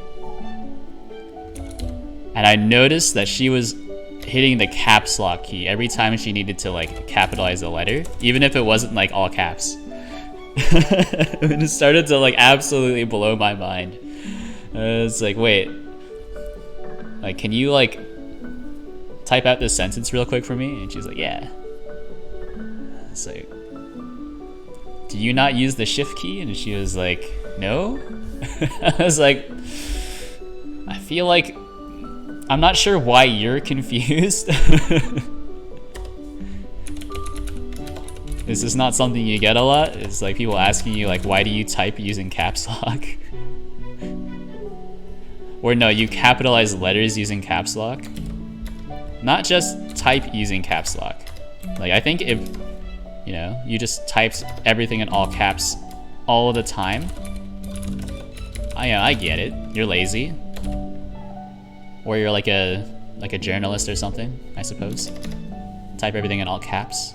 Or it's not a journalist, you're an architect, yeah.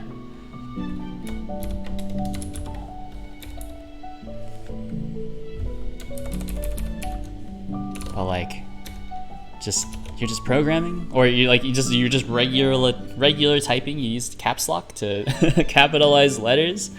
What kind of crazy person are you? This just absolutely blew my mind. But there are people out there who don't use the shift key.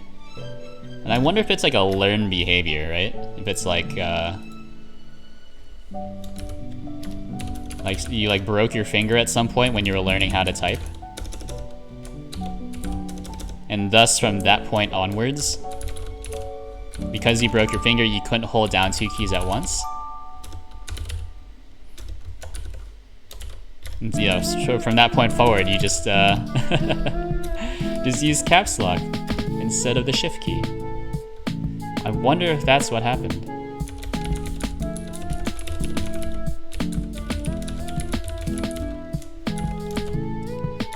So this is sorrow, and I'm playing. Do you say? I've been saying sorrow, but whenever I read out like sorrow as like a word, I have a tendency to pronounce it as sorrow. Very Canadian-like. Or I guess it's just more proper, right?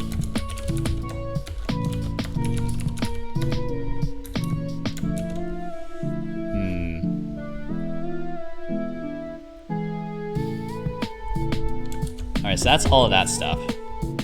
Good to go. Mouth, shapes, add animation. And this is... I think I can definitely wrap this in like a little function, but I'm not going to. Because I think the only thing that would really be wrapped is like this duplication. So mouse shapes, network error. Am I dropping frames? It's possible my internet shut off for a little bit there. No, I think I'm still good. It's been happening a lot more recently. I blame Comcast. What a fantastic company. Overcharged me once by like $500 and hoped I wouldn't notice. But then when I brought it up to them, they were like, okay, how about you just cancel your card and we won't do anything on our side. I was like, what a pain. And actually that's what I did since I was super frazzled at the time. I think I was coming off of an all-nighter. Saw the bill in the morning, or actually like got an email notice being like, hey, we stopped a suspicious charge on your account. And I was like, I don't have the brain power for this.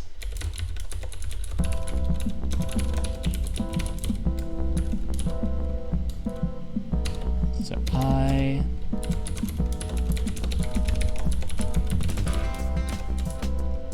know that I can 100% just copy and paste a lot of this, but I refuse to, just so I get used to typing on this new keyboard. This one seems a lot, yeah. I was thinking, it should, like I am using a more or less monospace font, so it's weird that this one is so much shorter. This is you. Anim player. Get animation.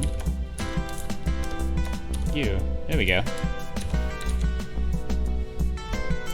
Hello? Okay.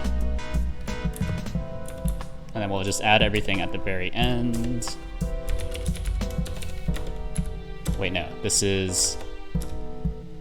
We'll call it a call deferred. Add child. And then facial expressions. There we go. And then call deferred. Add child. Mouth shapes. Oh no. Getting tired of typing out call deferred. So this one is blinking. And then eye. So instead of moving the eyes as bones, now we're just gonna move the eyes via blend shapes. It should be a bit more accurate to how the model does it.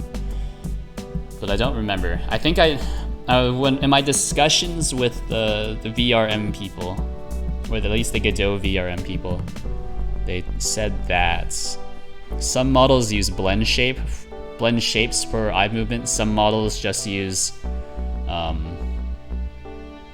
this bone rotation for eye movement, which is a bit strange, to be sure.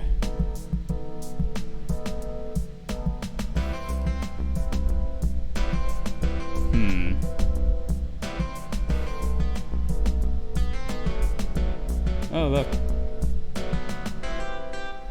Lots of activity on the Discord.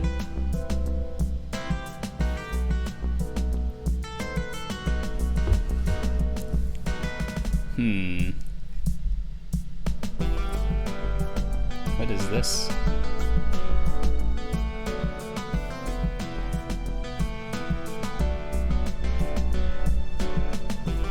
How strange. There are just people talking in my Discord. Shadowing and already... Oh, right. So you can do...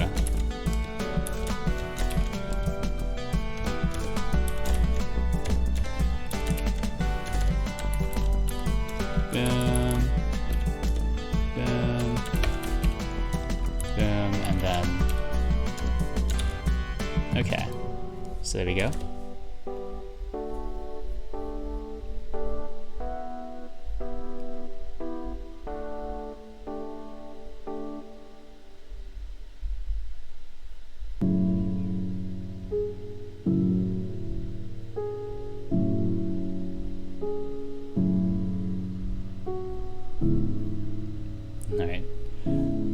Sorry, we're just checking on the Discord, making sure there were no spammers. Just in case I needed to bring out the ban hammer, as they say. Okay. So let's do blinking. Blinking should be pretty easy. Add animation. And then this one just has, I think it's just blink, blink left, blink right. So we do blink, 182. Pretty good ban. If only because that's one of the bands I grew up with when I was a kid. Kind of weird how whatever you grew up with as a kid kind of shapes what you like when you're an adult.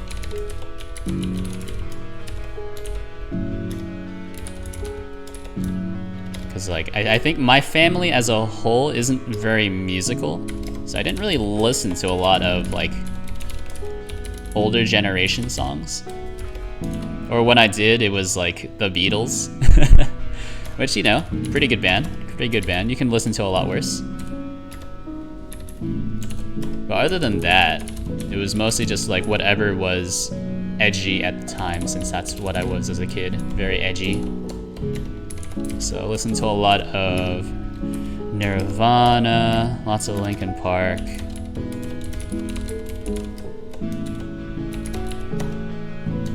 What else did I listen to? I don't remember. I think if you pulled up like the Linkin Park radio on Pandora, where Pandora does like the curated radio stations or whatever. I think if you pulled up one of those, it would be that would pretty much be what I listened to as a kid.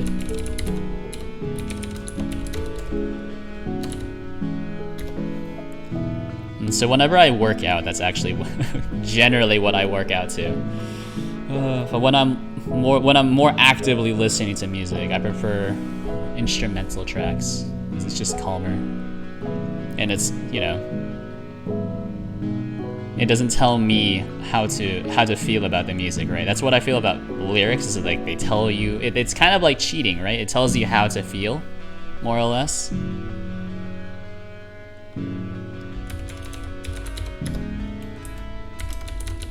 Which, you know, I get it. People like being told how to feel, yada yada.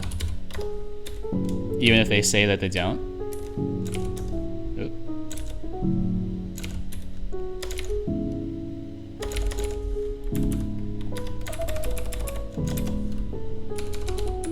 I'm not really sure where I was going with that point, but that is one of the kind of, I guess, more hot takes I have on like how people, or I guess leadership styles, right? Like I think like a good leader is someone who and this, like, by the way, this is something I would never say in like an interview, but like, or a job interview, maybe like a regular interview maybe, but like a good leader is someone who tells people what to do. That's absolutely it. It's like you don't lead by committee, because it's like it is a more egalitarian leadership style for sure. But I think it's not really conducive to, I guess, leadership in times of strife, right? Or even not in times of strife. Like in most situations, when you need a leader, you need someone who can make decisions pretty quickly. Otherwise, it's not really a leader, it's more like a committee.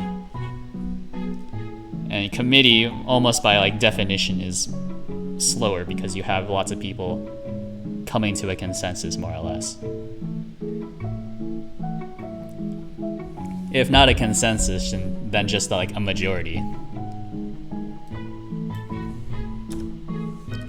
Okay, so this is ugly. But it should work. It's ugly, but it definitely should work, and we're using all the values from the original mappings, which is good. So, set expression. Alright, so I'm going to have to turn off my face tracker in a little bit once I start actually getting around a testing. So inside of an animation player, given an animation, can I just... Like, I don't want to play the animation. Or I want to play it, but then I don't want it to autoplay. Like, I want to switch to an animation. Yeah, I want to switch to an animation and then stop it immediately.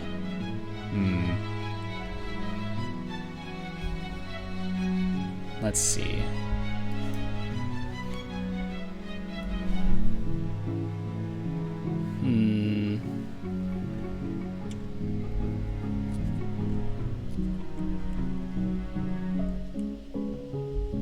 Float custom speed. So if I...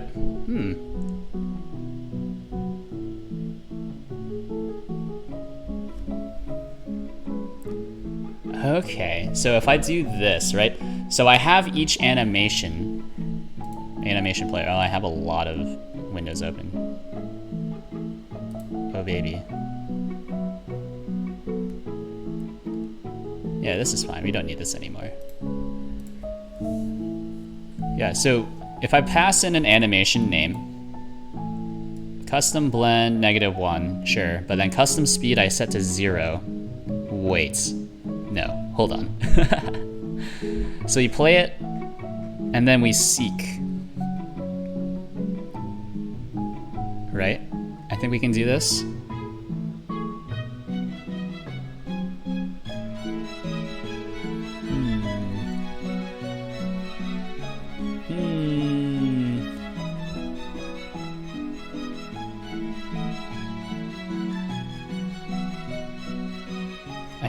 I think this works.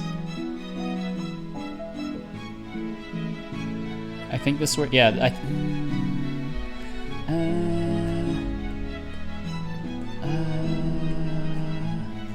So what if I just have a handle on every single animation? But as long as I keep them in different animation players, it should still be fine. I wonder. So we can switch tracks, and then I'll just directly manipulate the animation. Is that possible? I don't think it's possible. Yeah, I don't think it's possible. But imagine if it was. That would be pretty sick. Yeah, I don't think it's possible.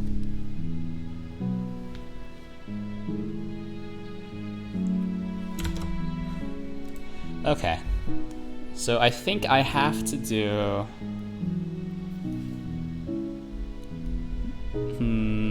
I think I have to do...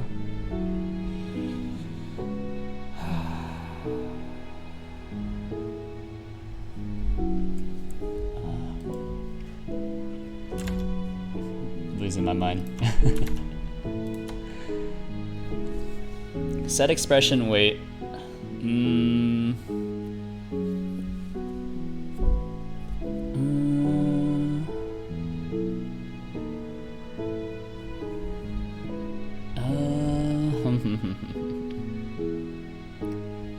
So wait a minute. Going back to the VRM loader, right? So VRM loader. How does this create the animations? Like, so where does it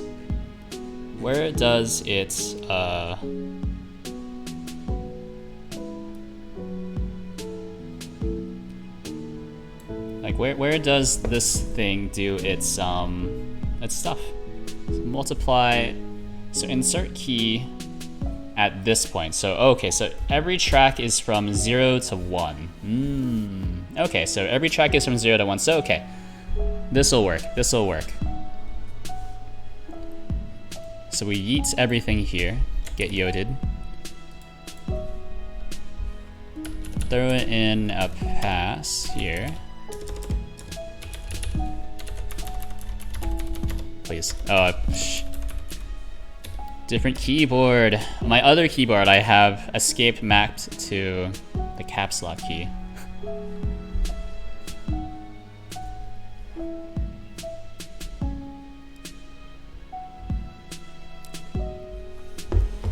So let's see.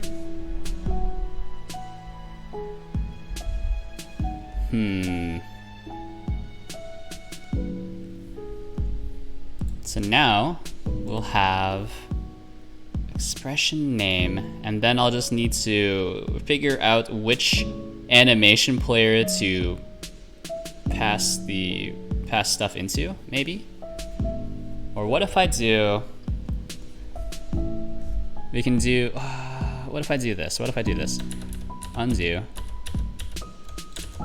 Right, so this is, we'll keep this for now. It's actually completely non-functional, but we have function set, like, what did I call it? Facial expression? Let's open up VRM model again. VRM model. And then this is, yeah, set facial expression. Facial expression. Or just set facial expression, right? So then it will be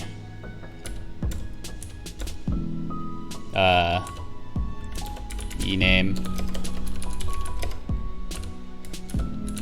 eweight, which gives you back nothing. It's a void function. Beautiful. And then we'll just have another one for, and these are all just going to be wrappers for like setting various animation players. Set math shape ename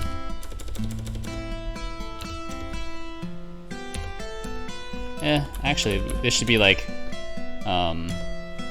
it's a blend shape, right? More or less. Wait, so it's gonna be a float. So these all will have the same stuff, just named differently.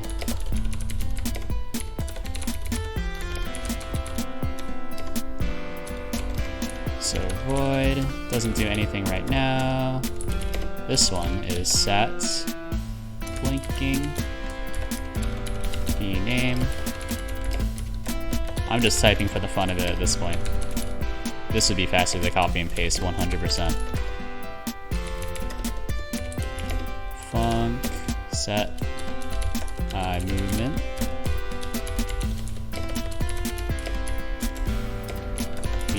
Wait float. Alright, there we go. Hey. Hello. Okay. Just a little bit of lag there. How strange. And so here we'll do, it's gonna have to be several things, right? So we'll do facial expressions, play, play. It's not an audio stream player. I'm not sure why it's showing me this. Play B name. Right. So animation player, yeah, it's just play, right?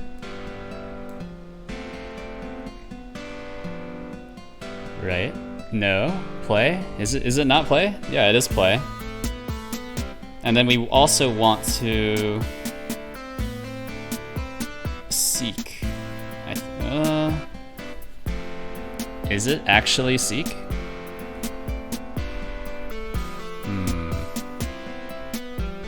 Custom speed. I need to play from a specific part. So seek. Seeks the animation to the seconds point in time. If the update is true. Okay, so I think what we want to do is play and then we seek the animation afterwards. So does play start, when does play start playing? Does it start playing immediately?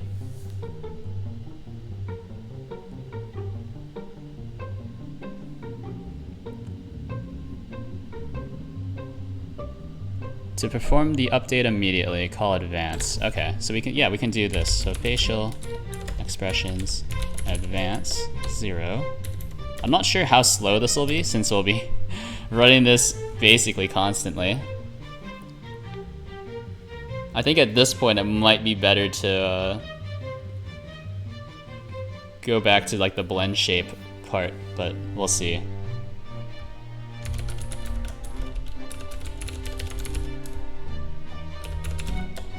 Seek to be... wait.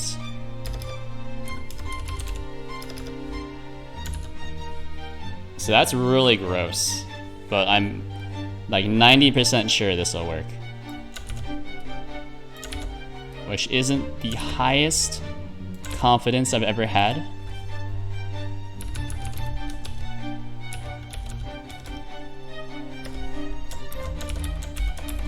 But I have been less confident, so I'll take it. It's the small mercies, etc., etc. Yeah. So this should work. This should work, I think. Set I movement, and then this will be blank R, and then this is 1 dot O minus data left eye open. I'm pretty sure this is going to tank performance though, so I'll need to think of a better way after I get this working.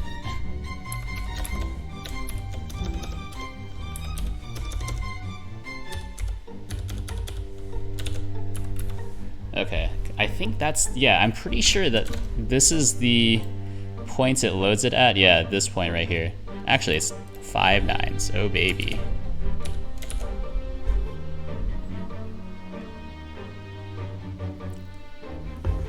So you get rid of all of these. Blank right.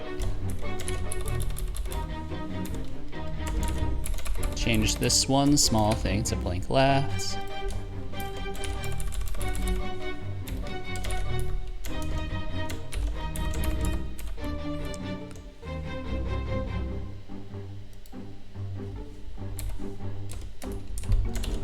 Okay.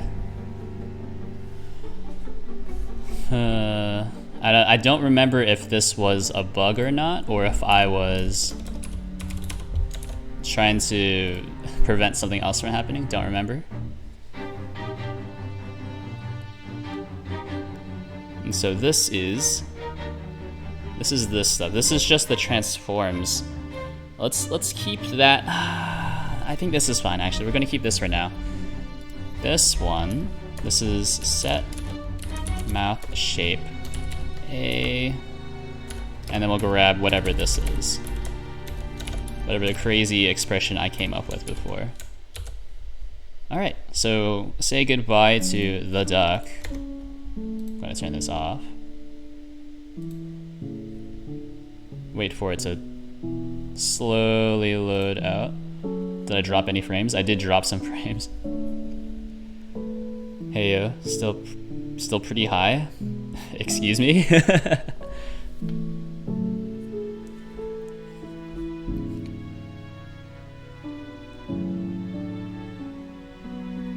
I'm not sure if smoking is illegal in Australia or wherever you are. Maybe you're in the Netherlands right now. But I was responding to something you said. I'm not sure what I said that would warrant that, but I'm into it.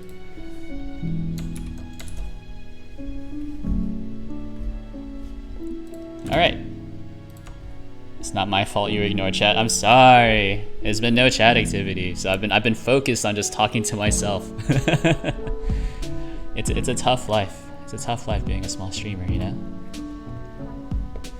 So we'll load this in. So this is the really bad solution I came up with. The first sign of madness, my friend. Well, it's okay. At least I'm not a YouTuber in like the early 2010s. Or like mid 2000s to early 2010s YouTubers. That's pretty much all they did, right? Like, just sit in a room and record videos all day just talking to yourself. Alright, so this is what I came up with. Now tell me if you like where my head's at. So instead of using their built-in animation player, which can only run one animation at once, Instead, I have now pulled out all their animations. Like so. And now I'm just gonna play their animations directly like that.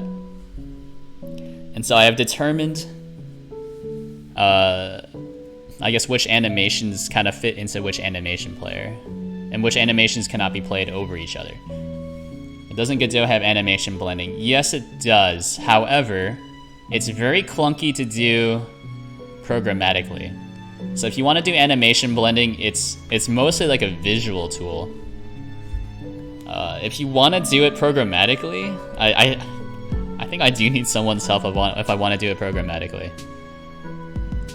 Because it looks pretty complicated. Because you need to work with animation state trees and then like connect all of the animations appropriately. Right, because like I think if you're working with an animation state tree, what would be your thought process there? Because I think what you would have to do for a state tree is like check to see. I suppose you would have to check for. I don't even know. What would you check for? Right, because you would need to have a path from one state to one state to one state to one state. Allow setting it via config? Absolutely not. That sounds very complicated, and probably not something I would want to expose to a user. Yeah, I think if you have like a good suggestion, I'm all ears, but right now the way I'm seeing it is I would need to construct a state tree for every single one of these, so that they just kind of slowly lead into each other. And I'm thinking that my current solution is actually really, really slow. So like, I think my initial implementation was probably the best one. Although this one does preserve a lot of the original data, so who knows. Alright, so start the pace tracker. Hopefully we don't like... Huh?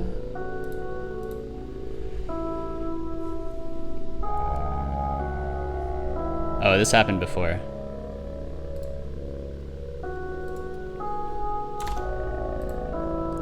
Alright, face tracker stopped, so... Frame drops. Oh, did I drop frames? I don't think I dropped any frames, or at least OBS said I didn't drop any frames.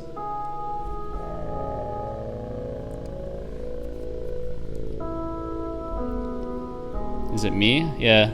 I dropped some frames back when I turned off the face tracker initially.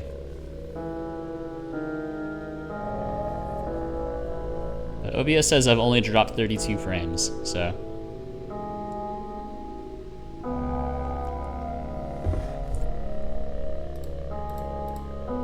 Alright, so platform OS execute cannot fork. Why is this? Why are you like this? Cannot fork. Did this change how it works?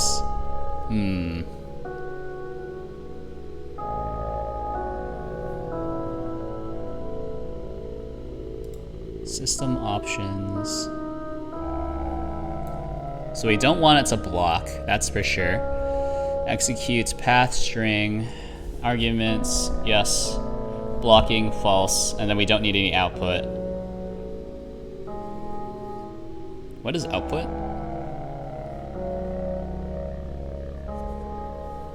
Oh, it'll be written to the output array. Ah. Then read standard error false.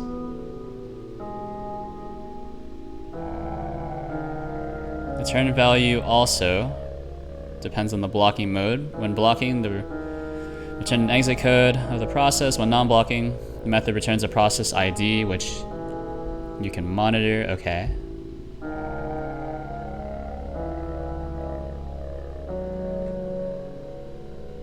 Project.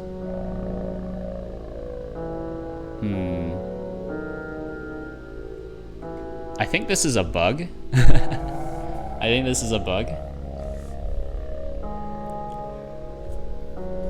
Because we don't want to block. What a pain. What a pain.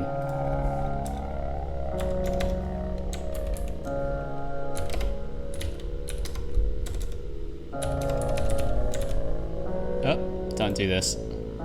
Expected identifier as memory. Oop. There we go. So we want to, what does read standard error do? It appears to be undocumented. Read STE standard error. Okay, so it's not documented. Okay, so let's read through it. Execute the file. Given path of arguments passes an array of strings. Platform path resolution will take place. The result file must exist and be executable. The arguments are used in the given order and separated by space. So OS execute blah blah blah will resolve to ping flag W3 Godot engine.org in the system shell. Now that has slightly different behavior based on whether the blocking mode is enabled. I already read this. Already read this. Blocking mode, non-blocking mode. Implemented on Android, iOS, Linux, macOS, and Windows.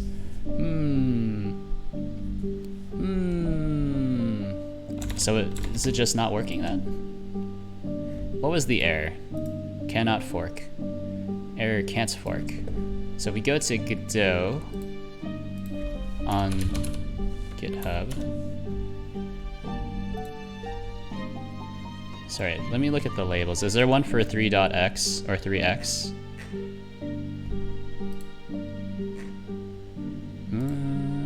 Alright, let's look at regressions. Cannot. What was it? Can't fork.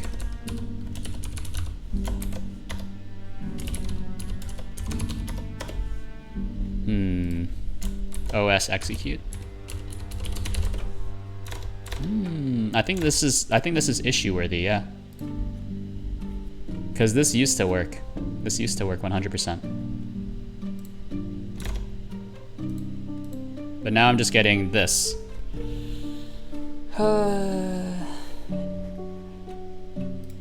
Error can't fork. On run face tracker, blah blah blah.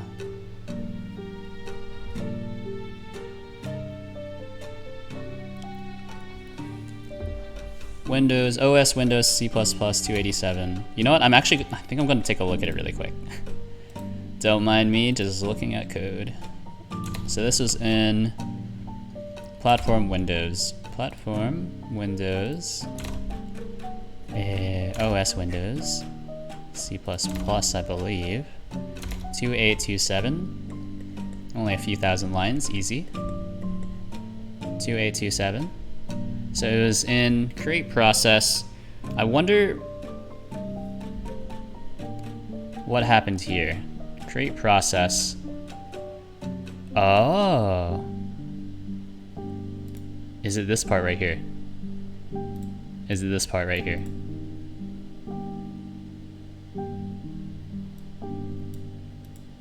This doesn't look like correct C++ syntax, right? Line 2826. I'm looking at this one ampersand. Isn't it usually a double ampersand, or is this how you do? Yeah, I'm not actually sure what this is. Which is leading me to believe that this is probably one of the. Oh, it's a bitwise and. Oh.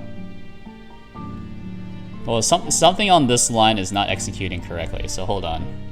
Let me see.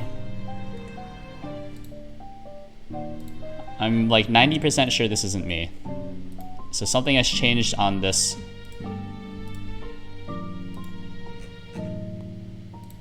Since I've worked on it.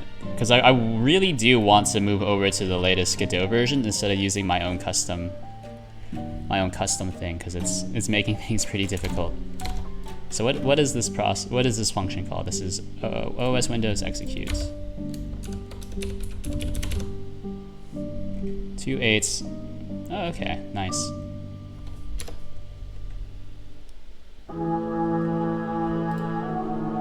Hey.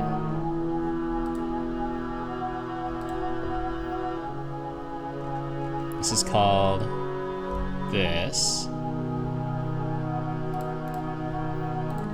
this is how I'm gonna do it. They look the same. They are the same, so something else has changed. Create process.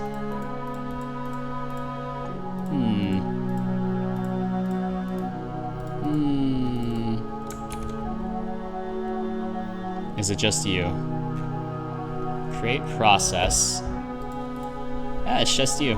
Where does this function come from then?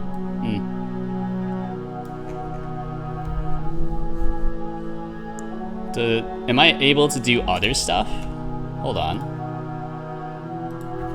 What if I do OS execute? Let's not block, but let's just send a ping. What was the example? So we should be able to just ping. Yeah.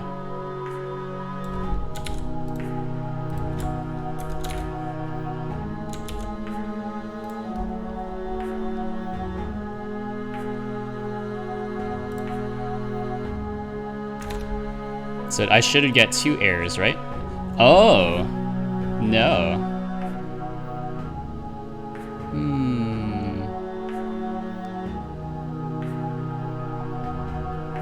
So what's happening here?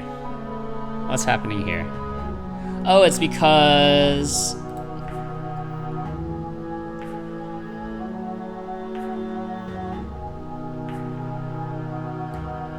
Hold on.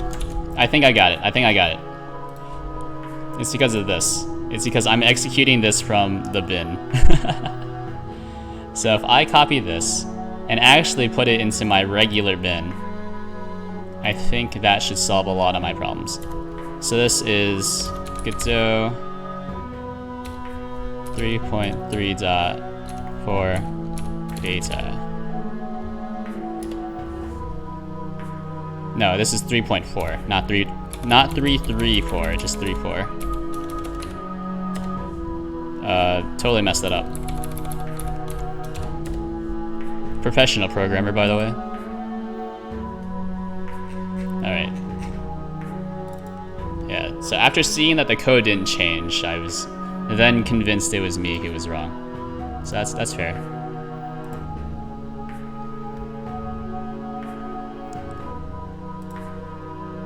Ah, yeah, there we go. Please, oh, jeez. It's so slow. Because we're also generating a million errors.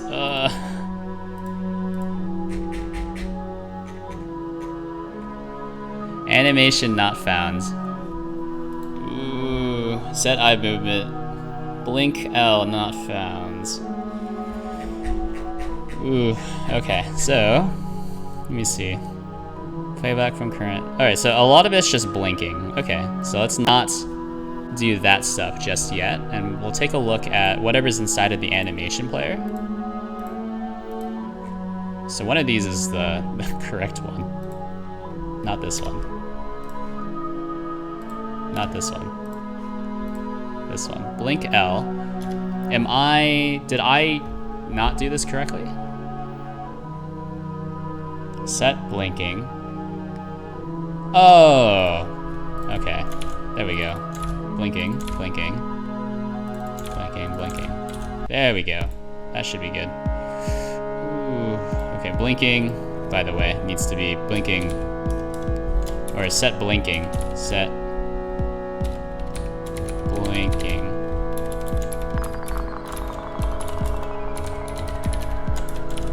There we go. He's done it. He's done it. Run the face tracker. Send it.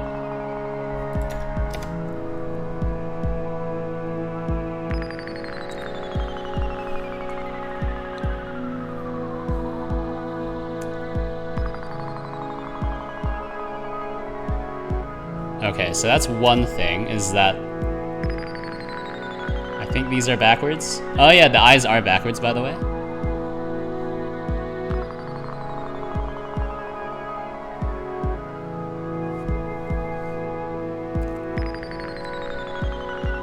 But yeah, I mean, it seems to be fast enough. Possibly is faster, possibly not. I should probably have an FPS tracker or an FPS counter somewhere. Stop the face tracker. So this actually needs to be left eye. So the left eye actually controls right blinking. And right eye controls left blinking. How strange.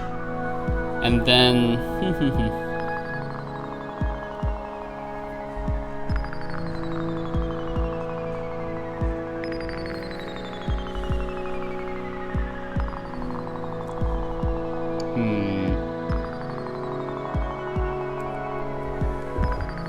And then this one, I think we can... I should try to do... or I should try to use this function here instead of just setting the bone pose. So let's see.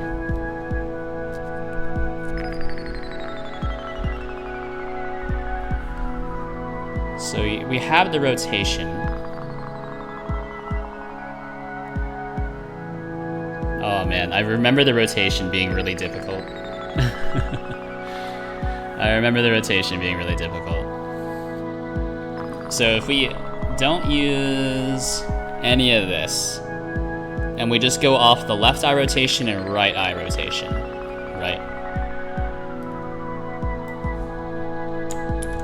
Nope. So left eye rotation, we interpolate. So we can do set eye movement. What were the names? It was like, oh no.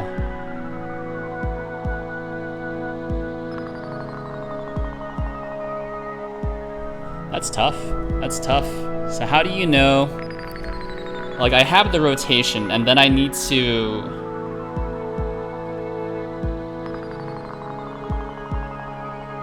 I don't want to jump your eyes. Well, maybe I do want to jump your eyes, right? So the problem here...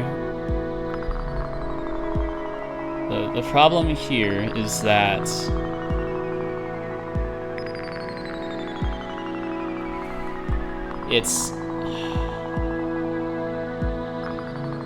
It's difficult to... No! Yeah, this is the problem. This is the problem. This is the problem. So, these eye movements only handle looking up, down, left, right. So that means they don't handle looking diagonal, which means... Like, I need to split these up into, like, eye movement up, down, eye movement left, right. Ooh, that's tough. That's tough.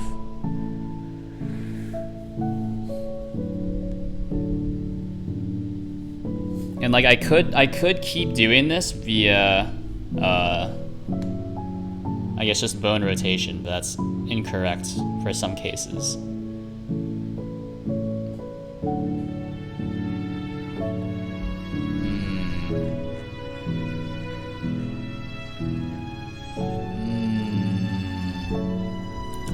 Hold on, I'm thinking. Everyone shut up.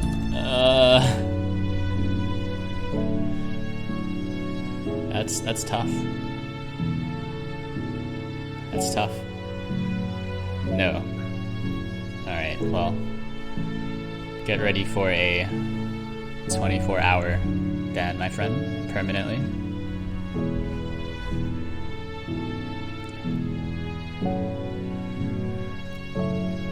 That is weird, though. That is weird. I think, do I need... Bring it, I'm ready. Alright, well, don't tempt me. I'll consider it. I think when I was a bit younger, I used to always get it used to actually, like, work on me. Like, do it, you won't. And then I would just do it.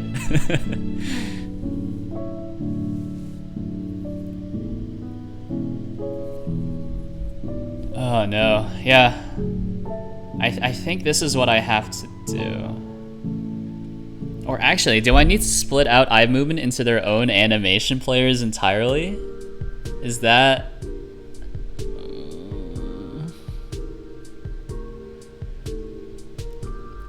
See, like, what... I'm pretty sure that still works that way. Do it, you won't.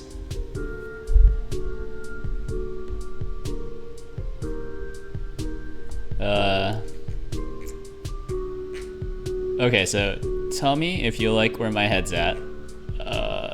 So we have these animations. Look down, look left, look right, look up, right? And so, what we're gonna do is create a separate animation player for all 4 of the looking things.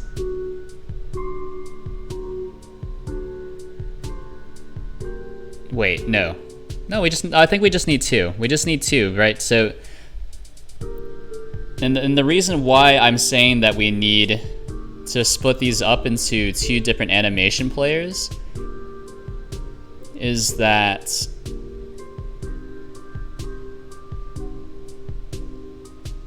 like if we keep everything in one animation player, then I just need to like I would need to figure out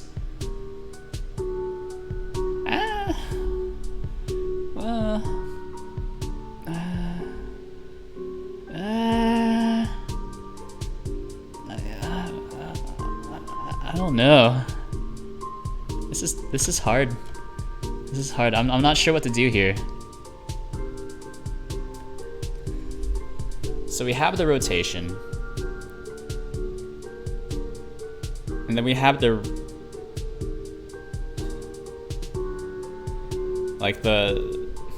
left and right rotation, which is actually the Y. And then we have the up down, which is the negative X. And so I could keep everything in one animation player and then just take the strongest value out of all of those. And then that would be your eye, whatever. Let's try it. I think the better solution would be to split them up into 2 separate animation players. And then kind of figure out from there what exactly we're doing. Alright, so set eye movement. So we're just going to be taking 1 eye. So 1 eye. That doesn't make any sense. You know what? Yeah, I think it does make sense. Let's take the average of the Y of your X. No, of your Y rotation and then your X rotation.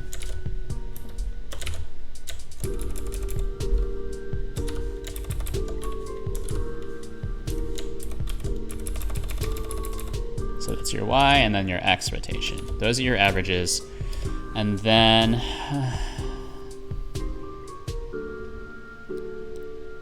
we take the max of both of those, and then so those are all float values.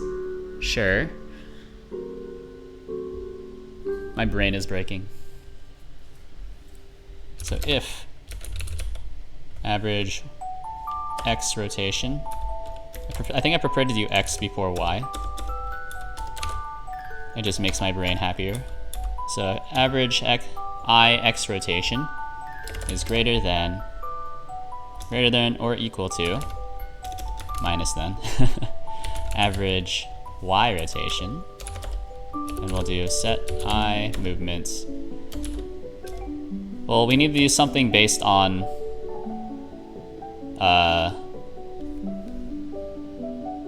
if it's greater than 0, less than 0, perhaps, maybe. If average, yeah, it's a double if statement. So we'll take the sign.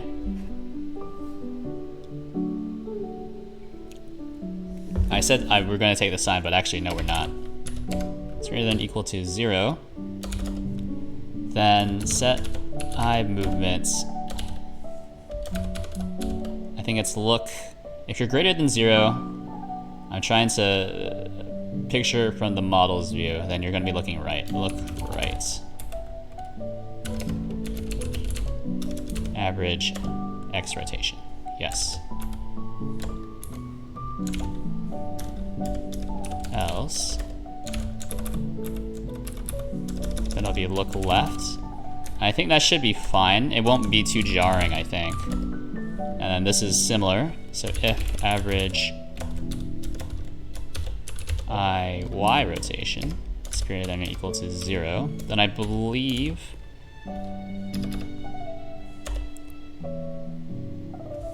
well, actually, hold on. This needs to be the absolute value, because otherwise you'll be working in the negatives, and that doesn't make any sense. Considering that the animation player goes from 0 to 1. Although I have a feeling that it's always going to be look right, so then I need to take the average rotation from like 0 to 1 somehow. Maybe. Actually, no, this is using the rotation. Never mind. This is fine. Set eye movement. Look. I think it's look up if it's greater than 0. I forget though. Average Y. Y rotation. Else this will be look down. Probably. Let's send it and see how it looks. Run face tracker.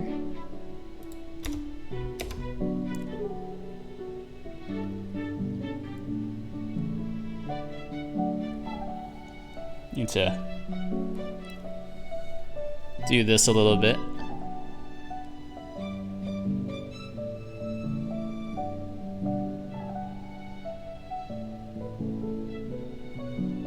Alright, so we're running into the same problem as before, where I can't tell which direction my eyes are moving in. Because whenever I move my eyes, I also lose track of the screen.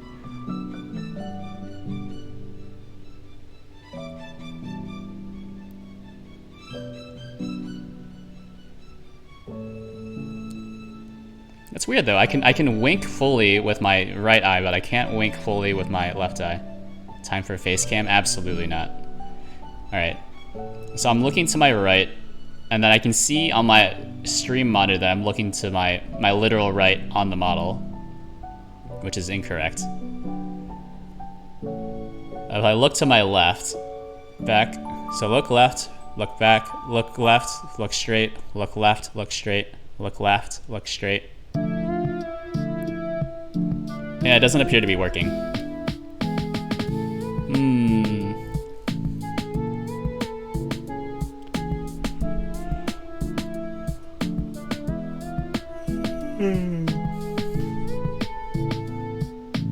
Model's not looking left. Yeah, I think I can see that. That's tough. Also, I think this is somewhat wrong. I don't know. Let's just print out average X rotation and see how it feels. App manager. Log message. String, whatever this is.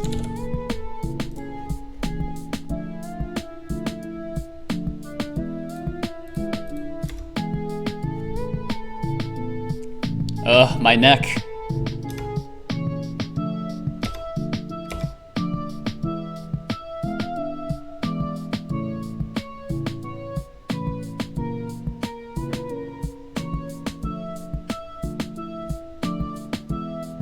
I'm trying to see the printed values here.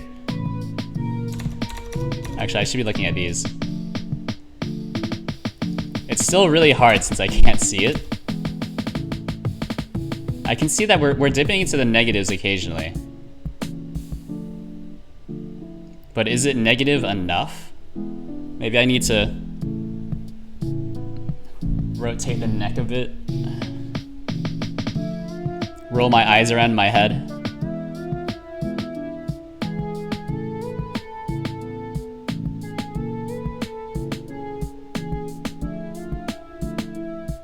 I'm trying to, so if I look right, what value is printed out? All right, so what I need to do is stop doing this.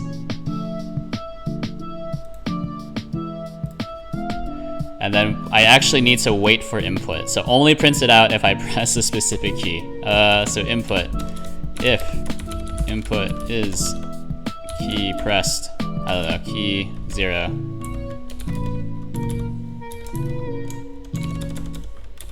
So first things first, this needs to be look left, and then this one needs to be look right.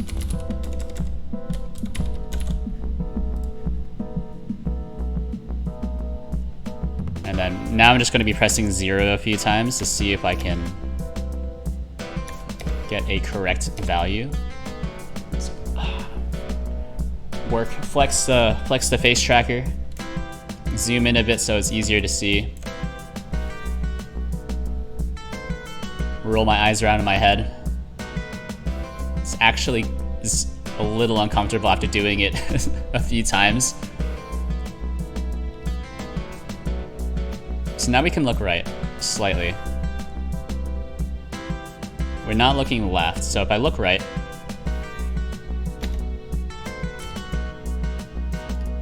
those are the values for looking right. 0.22, not very strong, but that's okay. Then for looking left, I'm looking all the way, the farthest to the left I can. Oh, these are really weak.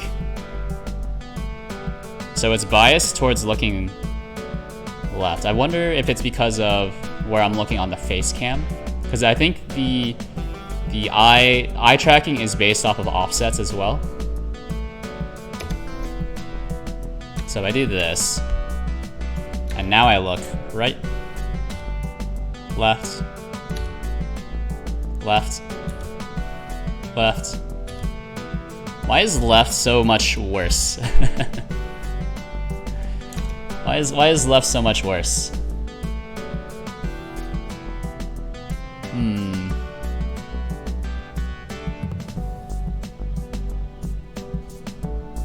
Or basically, it's really bad at looking left.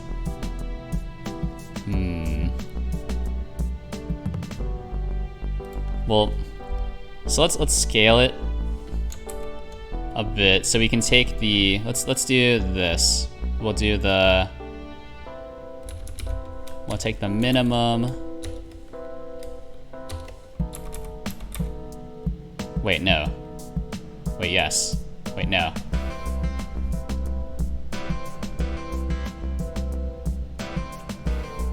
Wait.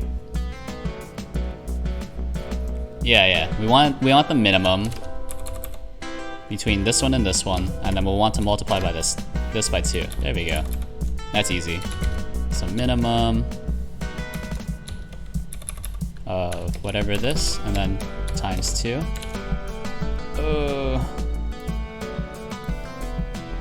Too many arguments for absolute call. I mean, that's fine. That's fair. Oh, and because I stopped it from the editor, didn't close the face tracker. Brilliant.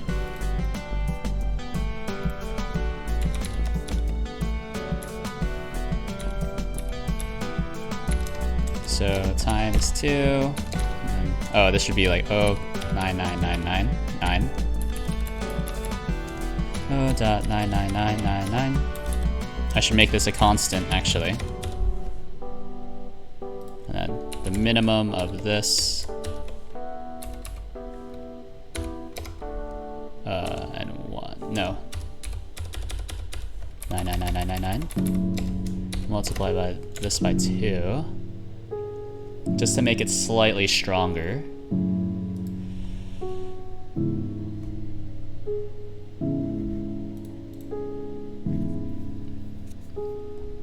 I think I need to have another field for...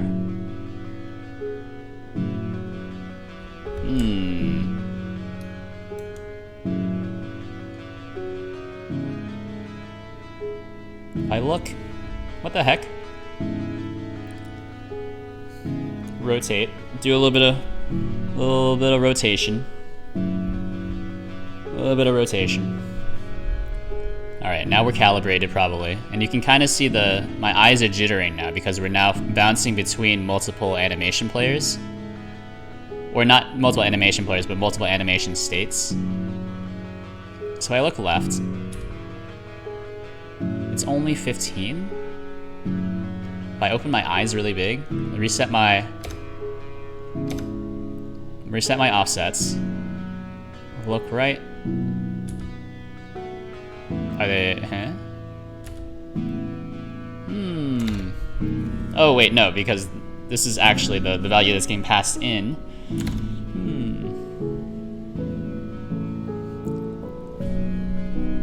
Let's think.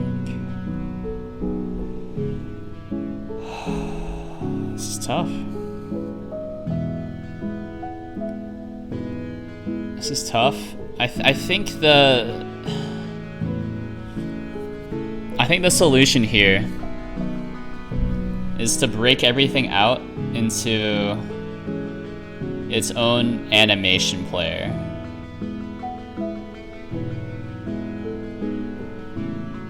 Right? I think that's the best solution.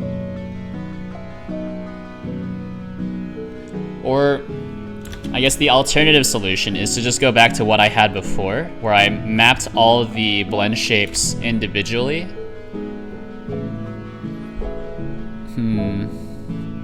Yeah. This is tough.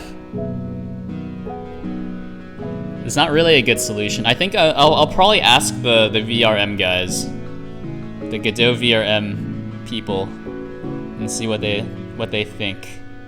And then maybe they have something so I can like auto-generates a blend, or auto-generates blend trees if they have like an algorithm for that, because this is tough. This is tough. Oop. Yeah, but I don't really have an answer right now. I'm a little mind-flooded, to be honest. A little perturbed as to why I can't look left as well, even though the data is saying, yeah, see, -17. Then we get the average eye rotation, and then if average eye x rotation is greater than, wait, no, this still doesn't make sense. What happened? All right, one more time.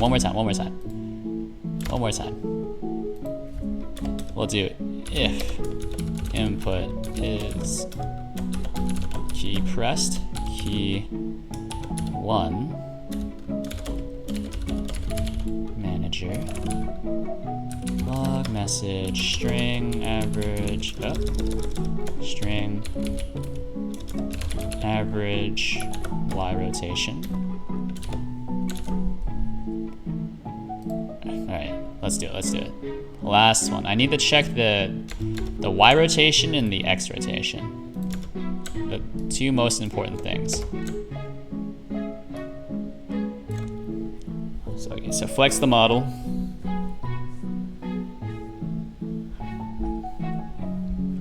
Just gotta give myself very minor whiplash.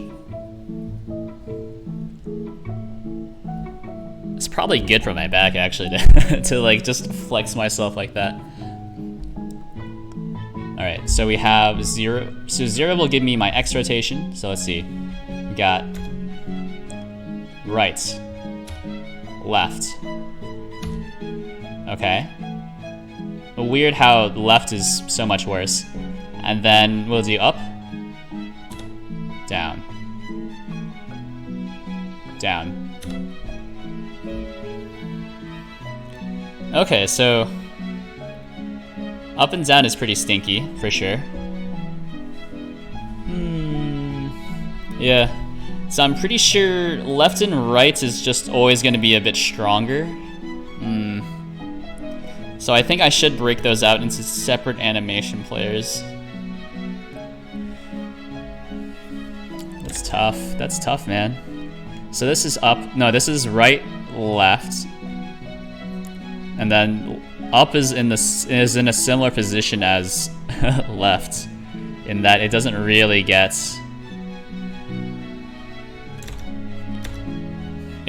captured correctly. I wonder if part of the rotation. Oh, you know what?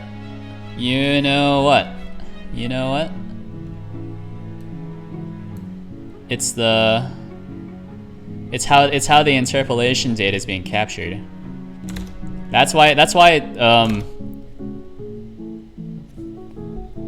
the right data is so much higher than everything else, right? So I just remember, so by default, the data I receive from the face tracker is slightly skewed to the bottom right.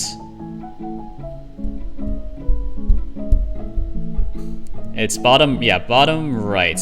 And then this was top down. This is right left, which means right and down are slightly higher than they should be. Now we're thinking. Now we're thinking with portals. Not really with portals.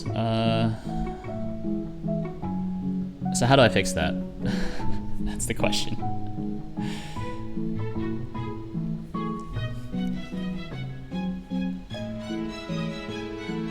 That's the question.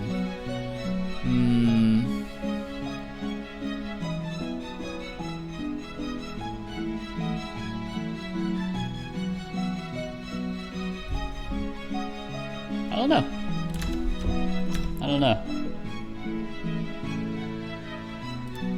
I think this is gonna have to be a problem for next time, though. But yeah. Thanks for tuning in. Thanks for hanging out. I will be live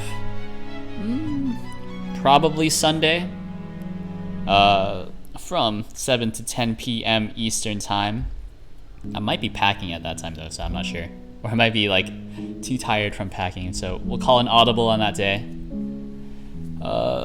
Be sure to peep the socials, join the Discord, follow me on Twitter, blah blah blah. And yeah, I'll see you later.